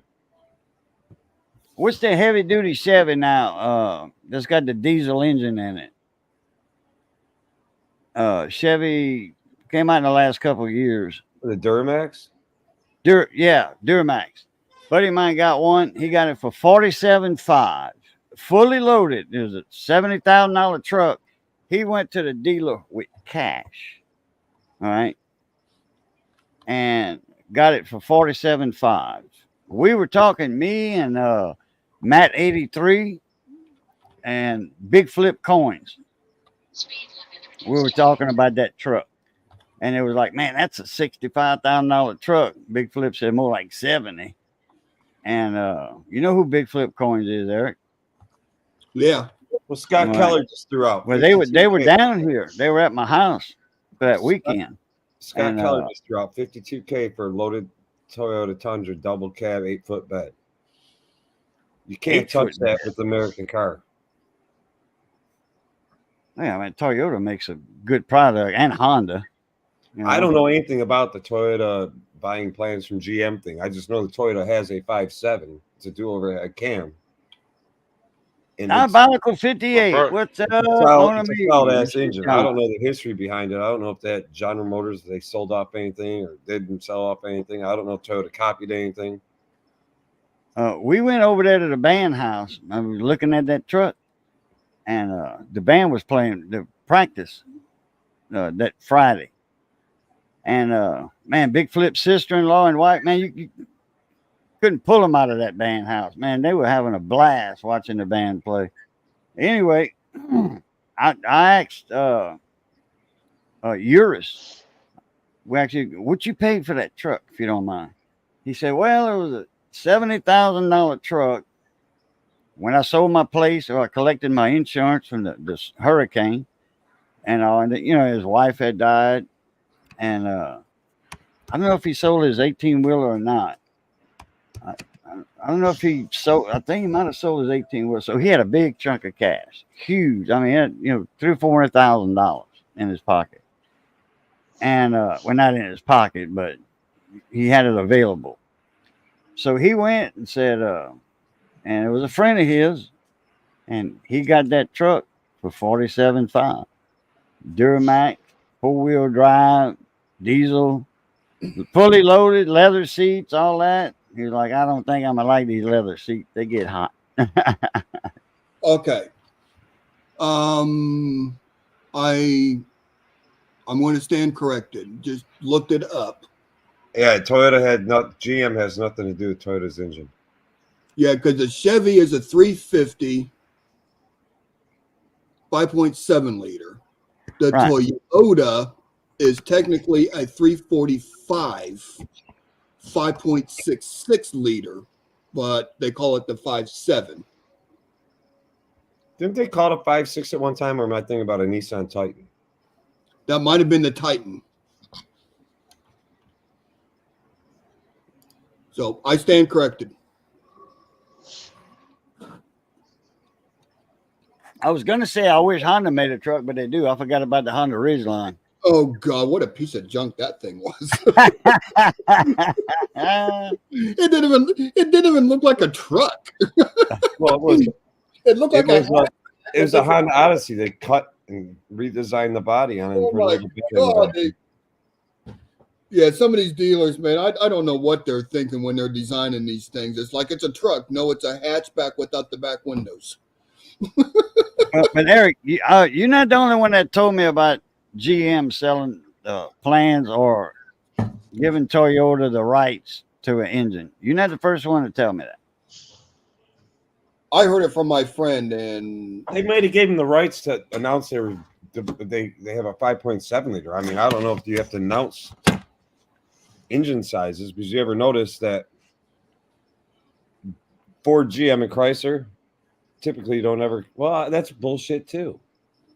Is it because GM has a 3.6 liter, and then Chrysler or Stellantis now has their 3.6 liter Pentastar.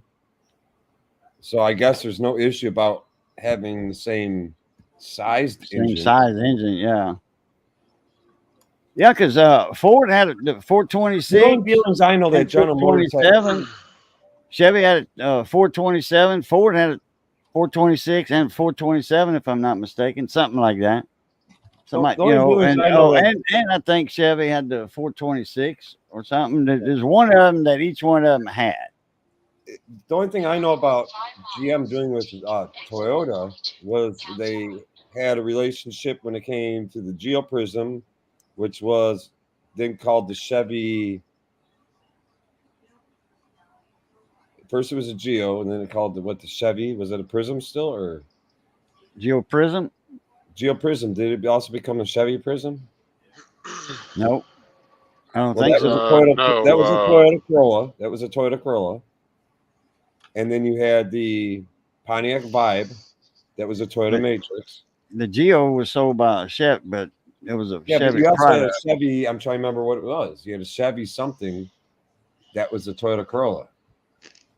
And the Pontiac Vibe is a Toyota Matrix. Was it the Cobalt? No, it wasn't the Cobalt. I thought it was called the Chevy Prism. They went from Geo when they got rid of that name Geo. They went to Chevy. Chevy. Damn. Could be though. I mean, I'm not saying no. I'm just saying I'm not like a Toyota. Yeah, John just said it. Diabolical just said it was a Chevy Prism. That was a Toyota Corolla, basically rebranded. The GM vehicle. The Pontiac Vibe was basically a Toyota Matrix for the most part. I can't say build quality was equal. I don't know, but I had Toyota everything in them, just with American car labels on the outside of them. Oh. Yeah, see, I don't remember the Chevy Tractor. The Chevy Tracker though, John, wasn't that a Suzuki product? I think the Tracker was like a little Suzuki or something, Samurai, maybe. If I'm not mistaken. Suzuki Sidekick or some shit like that. Well, the Damn Sidekick, the Sidekick came after the Subaru Brat. Oh, that's an old one. That truck, that Brat truck. The one with the little wing on the back of it. Yeah. The little angle on the back of the cab. It had that angle that came down in the roll bar. God, I'm showing the wing hid the roll bar uprights, and all you could see was the roll bar on top. Yeah. That was a piece of junk, too. Buddy of mine had one. His lasted a long time. They ran great. Engines, transmissions, reliable. Those things busted out so fast it was pathetic. A lot of the car companies have shared products and shit with each other. I mean, if you have a Volkswagen minivan, you basically have a Chrysler minivan. Sidekick, Suzuki. Okay. Yeah, Pontiac Vibe was a sex toy. Vibrator. Oh no! If you got to get yourself an old station wagon, a shaggin' wagon, if you want a sex toy. Yeah. Had that fold-up seat in the back where the kids always sat and they could watch where they've been. Yeah. It's like for that had a Ford. It's like for years. A station wagon. I don't know if it was an LTD wagon or a Ford. It looked kind of like the body looked like kind of a Fairmont, but it was a wagon. I banged a few in there. For years, Chrysler and Mitsubishi were like tight. I mean, a lot of your Chrysler products were actually just a rebranded Mitsubishi. Yeah, the Dodge Stealth. The Dodge Stealth was what, a Mitsubishi 3000 GX or some shit like that, or GT, or that was a Dodge. I remember when the Datsun had the Datsun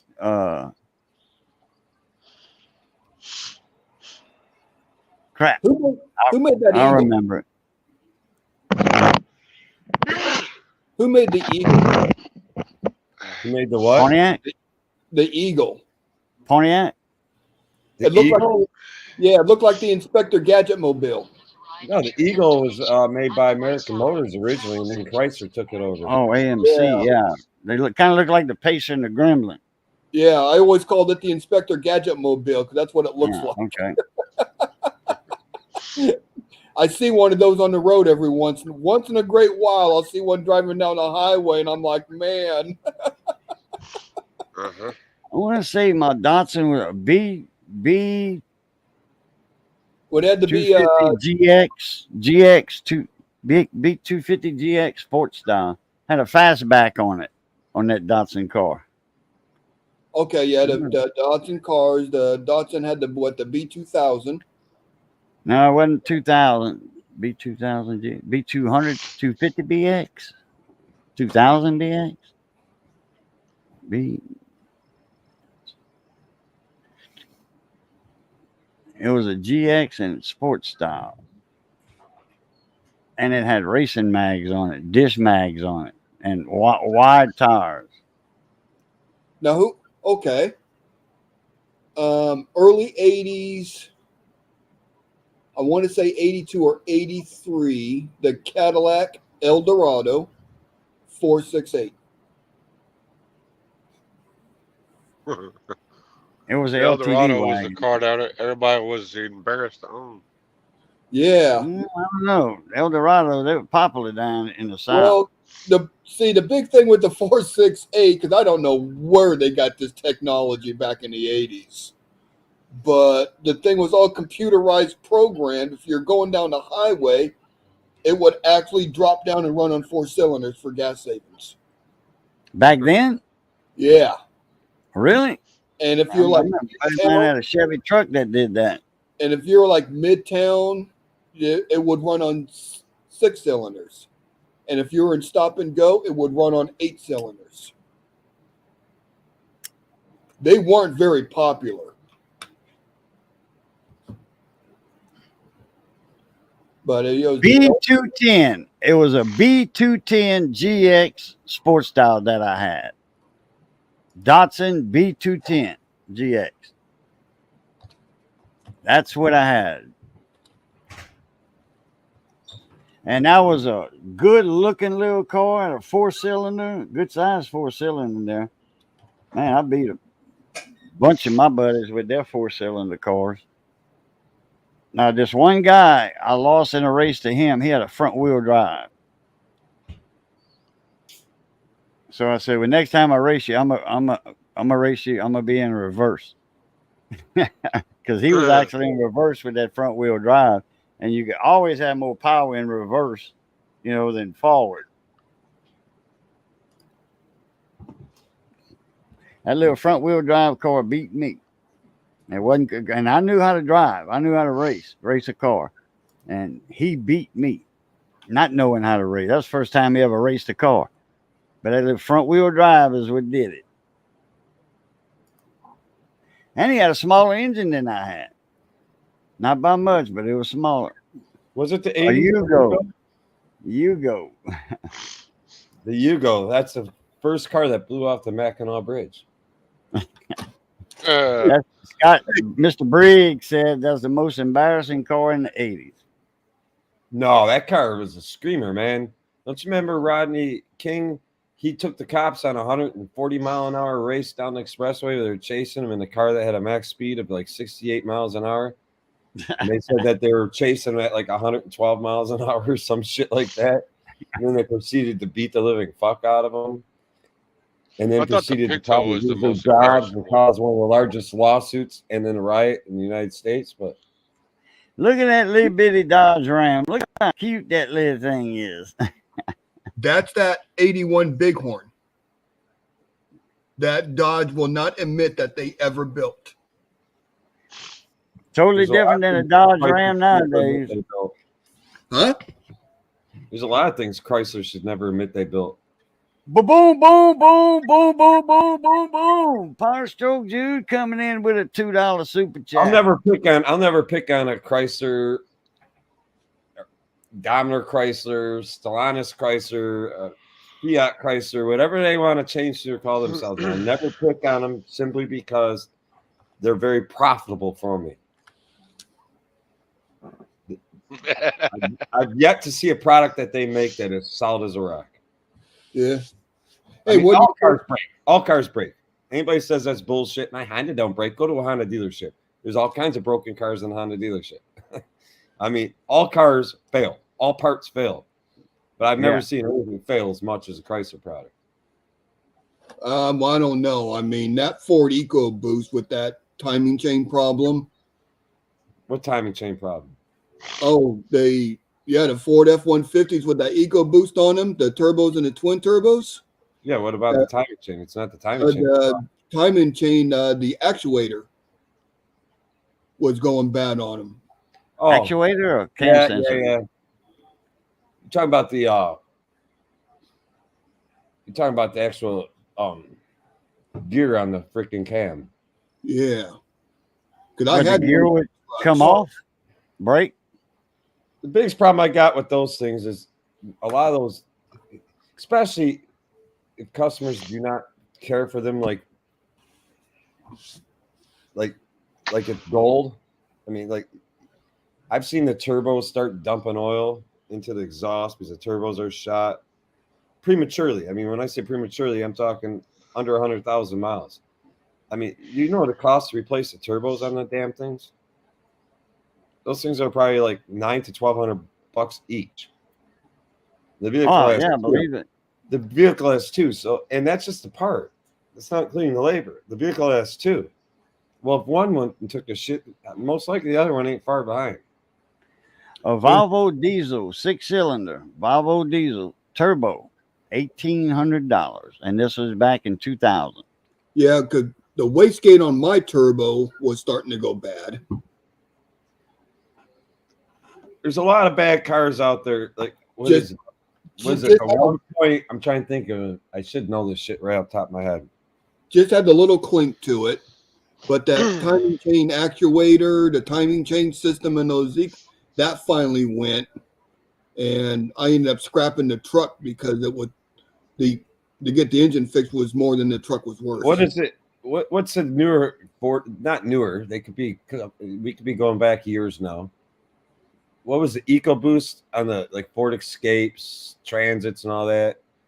Is it what 1.6 liter? Is it 1.6? That's the one that all of a sudden, as you're driving over the years, 30,000 miles and 40,000 miles, you're gonna notice coolant just disappears out of your engine. And the thing that pisses me off is there's a TSB by Ford about this. Now there is a TSB out now, and you add coolant to it, you never notice any drivability concerns. And then all of a sudden, Hey, John, how's y'all? How you doing, John? All of a sudden you hit Welcome to the live 75,000 miles with the thing, and all of a sudden it's really starting to consume some coolant. And now you might even be noticing that you're misfiring on cylinders 2 or 3. Ford's got a TSB, says, oh, it's not the head, replace the whole engine. He's either got a porosity issue where the coolant's leaking right through the passages into the cylinder, or there's a hairline crack that eventually gets bigger and bigger and bigger. And bottom line is the block is shot. It's not a head issue. It's not a head gasket issue. Yeah. I personally think Ford should come clean with it, fix the issue, and recall those damn vehicles. For what you pay for a vehicle today, you should not have a little secret hidden thing out there that, hey, it's got a shitty block. And over time, you may run into this issue. Now, does each and every owner of those vehicles see this? No. But it's hit and miss, but I see them come in my shop. Yeah. Well, I put a borescope down cylinder number 2, and I sit there and take my time and pressurize the system and watch, and all of a sudden you'll see a drip, a drip, a drip, a drip of coolant. Okay. Here's a valid question. I got a valid question. Because my mechanical ability is I could do plugs, minor stuff. Okay? Tune-ups, non-computerized engines, carburetors, shit like that. My Toyota is flex fuel. What are your thoughts on it? On running it or not running it? Run regular gasoline. I do. Flex fuel, you're going to get a lot less power out of. So even if it's a little cheaper at the time, run non-ethanol if you can find it. What's that? Run non-ethanol if you can find it. Yeah, okay. If you're trying to try E85 to make it actually worthwhile, it'd have to be substantially cheaper than your 87 octane gasoline. Okay. Because you're going to have a power loss. In other words, it's going to take more of the fuel to create the same power as regular gasoline. This is what I was told. Let me know if this even makes sense. They said if I'm in Oklahoma. They said if I have to go across the states and I'm basically all highway driving, run at E85. If I'm in town, whatever, run the regular gas. Because on the highways, you're running that 1900, 2000, 2100 RPM. It may be true on a highway run. I could see that just going flat level surface, no hills, no mountains. But I mean, the highway run in Oklahoma is quite a bit different than an all highway run in the state of Tennessee. Right. Yeah. Tennessee got mountains. Yeah. Yeah. Because I made the trip from here to Florida. So. Yeah, that's all flat land from Oklahoma to Texas. Hit I-10. That's all flat land. Yeah, but not all of it. Listen, if I'm just running all highway, you could run the flex fuel. You could save yourself some money that way. I just don't know how much of a savings you're getting. I don't know either. And I think that's why a lot of the manufacturers have backed off from the whole flex fuel thing. Man, that ethanol eats up a lot they're of not stuff, producing as many cars as they used to that were flex fuel. Yeah. I still think you're going to see a bigger transition in the future. My understanding is they're going to add like DEF systems to new gasoline vehicles, like the diesel DEF system. Yeah, the DEF. Yeah. Yeah, they're going to put the same technology in gas vehicles. I think we're going to still see a big move soon to more hybrid technology, because the all electric technology, let's face it, we're not ready for it. One, we're not ready for it. It's not designed well. Well, we're not ready for it in all areas of the country. And Right. secondly, a lot of people are totally against it. They don't want nothing to do with it. I Yeah. mean, Ford just announced that they're going to roll back and cut back the production of the new F-150 Lightning electric vehicle due to a lack of orders. Yeah. And Chevy. Yeah, Chevy's Chevy's doing the the same. Silverado. They're rolling it back because they're not getting the orders. Well, why aren't you getting the orders? They're like $100,000. Unless you buy a $48,000 stripped down model that's got nothing in it. The bottom Yeah, line is they're going to switch more to hybrid now instead of total EV. Total there's too electric. much- That's there's still going. too much- There's still too much on the internet that's ruining Ford and GM and all that on some of these electric trucks, all electric trucks, when it comes to actually using it like a truck. There's way too many people have done reviews where they're pulling a 4,000-pound trailer when the truck's rated to be able to pull 9,500 pounds, say. I'm just throwing up numbers. So you're pulling less than what its max towing capacity is. And on a full charge on a flat land highway run, they're getting 110 miles to a full charge. That's bullshit. Nobody wants That's that. nothing. Yeah, nobody wants that. So people are that thought, oh, that's going to be great. I'd be interested in one of those. When they start seeing this stuff, they don't want it. Man, then it costs more to charge a battery at a charging station than it is to fill up at a gas station. Yeah, I had a GM engineer that said they estimated and figured that all out, and they said it is actually not more fuel efficient or cost efficient. Yeah. About 100, 150 per charge on a normal basis. Well, Raging, how are they Damn. going to do this shit with the fucking semi trucks? They ain't. The state of Michigan just announced that they're going to replace their whole fleet. Now, I don't know what the hell that means. I don't know what that means. I don't know if that means our politicians are going to get free. They get what they call government cars to drive. Oh yeah. I don't know if they're talking about DNR. I don't know who they're talking about, but I just saw a clip that Michigan has just signed a contract that they're going to, over the next 3 years or whatever, they're going to switch their whole fleet of vehicles to all electric. The government. What are they going to do with them highway trucks? For the state road maintenance and all that. That's got to be a very false statement, because how many government vehicles are up in the UP, and where's their fucking charging station there? I don't know. You live in Michigan. I don't. Well, I'm gonna tell you right now, dude. It's going to take decades for them to get all these charging stations put where they need them. If you're driving the right type of gasoline pickup truck that's a gas hog, and you're trying to go from this place to this place in certain parts of the UP, especially the northern western part of the UP, and you see a gas station, your best bet's probably to stop and fill up. I really is before the next one. Are you a Uper or Southern? No, I'm born and raised down outside of Metro Detroit. But I've been up in the UP. I mean, I've been all over the UP. Yeah. Well, me and Blues had a friend. She passed away a while back. Where is that on that? No, it's to northwest of the lake. Northwest. I live totally separate. Right about here. Okay. UP is up here. It's another, and then there's lake, upper peninsula, big bridge that goes across. One of my friends told me, he goes, well, when you're ever talking about Michigan, you put your hand up and they're like, if you're lower, you're down here, and if you're upper, you're up here. And I'm like, what the fuck? Well, that would be considered up north. It's called when the they say upper UP, they're talking Upper Peninsula. UP, Upper Peninsula, Got two the peninsulas. peninsula, Yeah, and then Uper. You see, like Amy, Uper. Upers are unique. You bring them downstate, and they're still wearing shorts when it's 35 degrees out if they're from freaking the right spot up there. What you doing is giving a funny fucking nickname. Yeah, well, Upper UP, Upper Peninsula. So U as in you, and it's Uper.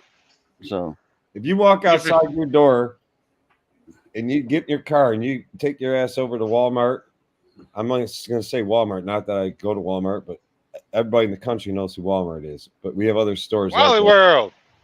So you go to Walmart and it's like 28 degrees out, and you see this guy get out of his truck and he doesn't look like anything's bugging him, and it's 28 degrees out and he's wearing shorts and sandals and a hoodie, and he's calmly walking through the parking lot into Walmart.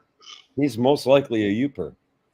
If you don't believe me, then follow him further in Walmart. If he buys Busch Light, he's a Uper.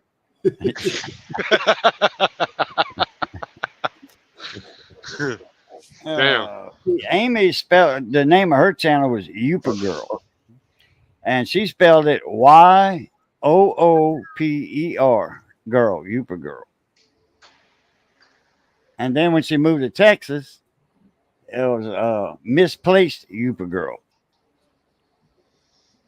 But if I'm not mistaken, she was originally from Texas. There's spots up in the like Upper Peninsula to me that are just absolutely miserable. I mean, they sit there and say you're gonna get snow showers, and you get 27 inches of freaking snow in 24 hours, and they don't even call it a storm; they call it snow showers. Yeah. Wow. We're going to get a light dusting tonight, 8 feet. Well, the same thing happens in the Lower Peninsula too, though.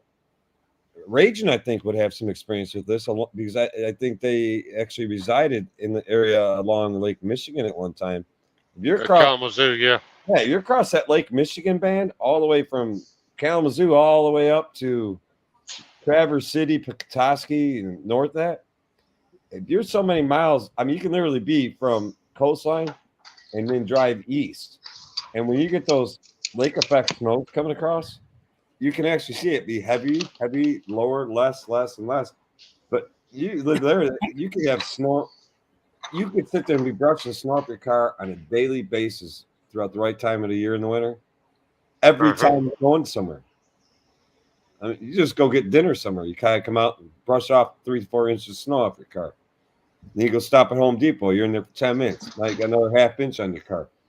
And they just call that snow showers because it is all lake effect. And they just get piled on in certain areas across the lake there. We had like 5 inches of snow a few years back, and I was live one time, and man, everybody up north said, "Oh man, y'all 4 inches, 5 inches, man, that's a dusting up here." Yeah, but hey, that's a lot for South Louisiana. The only time, like in my particular area of Michigan where I live, I see substantial snow is when an actual true storm comes through. The lake effect shit, by the time it hits me, that's a dusting. I mean, literally, it's a dusting. They're just scattered snow showers. It ends up being a dusting that blows around every freaking where. Not saying it don't make the roads nasty. It depends on what happened before the dusting. God forbid it might have sleeted or rained a little bit before the dusting of snow and the heavy winds hit, and then you got Kalamazoo was popular for rain right before snow. Yeah, it was south enough. Oh, good. Yeah, see, I'm in Oklahoma. If we get an inch of snow in Oklahoma, everyone in the town loses their damn mind.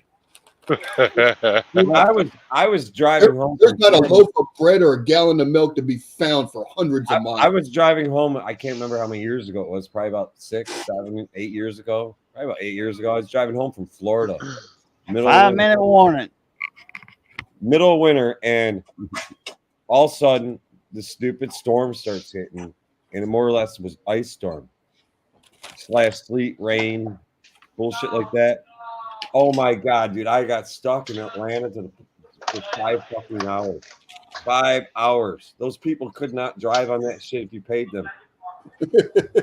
Assholes are still, I mean, it's icy. They're still trying to roll down the expressway at 70 miles an hour, and then they wonder why they smashed into the fucking wall. Hey, They don't know what ice is. The only thing they know about ice is you put it in your drink to make it colder. whenever it snows, I'll let the wife drive. Not because I can't drive it and shit. I just don't want to.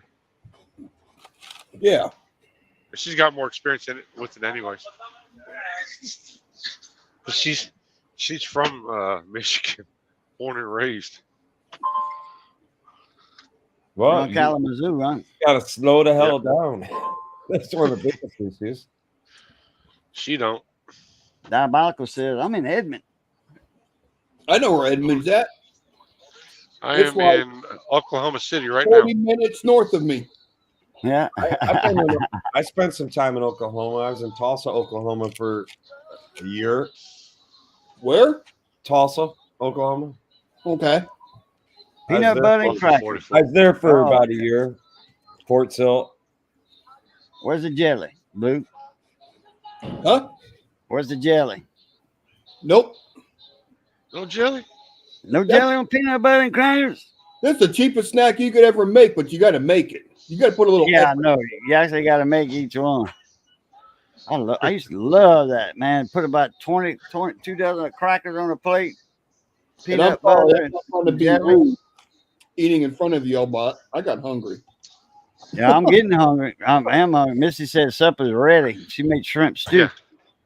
I have sitting in my rearview mirror. I'm getting ready to go in and get me a bite to eat. There you go, man. I like IHOP. I've ate that one time in my life. I'd rather IHOP than fucking Denny's. Gulfport or Gulfport, Mississippi. Yeah, I tell you what, though, he's getting ready to get on the road. He's got his timing down pretty good. Gets his 8 hours in the middle of the night when the highways are clear. Yep. Yeah, That is the best time to drive. How many in a gallons big of diesel city. you just put on? Oh, the middle of the night's I think right at 110 gallons. Oh, you just topped it off. Yeah, Oh, I still had just over 3/4 of a tank, or How many a quarter gallons of of a gas tank. is that? How many gallons of gas that Kentworth hold? 250, I think. 200. 250. How far can somewhere you go up with that? About 1,800 to 2,000 miles? I think we went all the way to Oh yeah. about 2,500 miles. Yeah, if you Raisin, keep your foot. It depends Diabolical on. Diabolical wants to know if you're in Oklahoma right now. I'm in Oklahoma City. Oh, okay. It depends on what type of load you got on there. I mean, what kind of conditions you're going. If you're going to mountains or Yeah, I know. anything. Of course, the mountains and shit, you're going to eat more fuel. But Oh, that's right. But- He was in the panhandle of Texas earlier. But on a normal road, about 2,500 miles on 2 full tanks. You don't 'Cause I got got one. twin tanks. You don't got one of those Swift trailers you're towing around, do you? No, Okay. I actually made a joke with the wife when we were looking at companies to go to. I was like, "We just go to Swift." She's like, "You out of your mind?" Well, guys, I'm running. If y'all want to do y'all outros, I want to do mine. Dave, Damn. we'll start with you first tonight. all right. Well, everybody have a good rest of your week. This is a hump day, or was hump day, or will be hump day. Everybody, Still be safe. Everybody have a safe rest of your week. And if I don't see or hear, or nobody hears from me, or I don't see you or anything, I hope you all have a very good holiday, and everybody in the family is doing well, and y'all stay safe. So, with that, I'm done. Cool. Dave, Cajun, very good meeting you all tonight. You awesome. Y'all know me, Blues Coins. Y'all peace out. Have a good one. Be safe. Be nice to each other.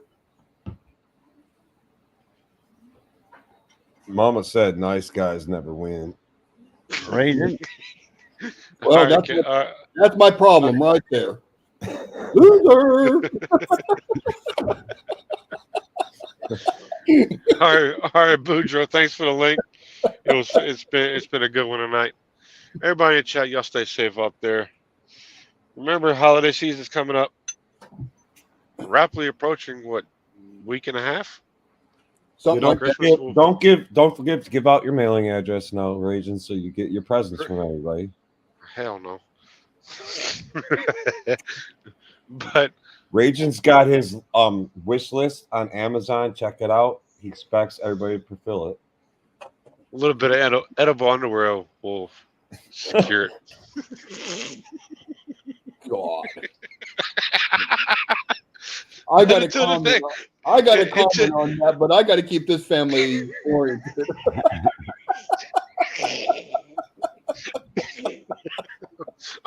I'm sorry. But All right, until well, the next time, y'all keep those wheels spinning, you beavers grinning. We'll catch you on the next one. All right, Raging, man. You be all safe right, out there appreciate you tonight. coming in. All right, everybody.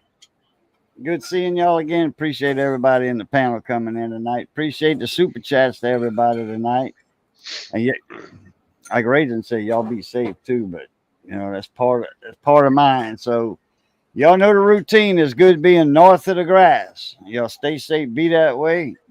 Be that way. Stay safe. And as always, love, peace, and crackling grease. Catch y'all later. A Pluta. Yo.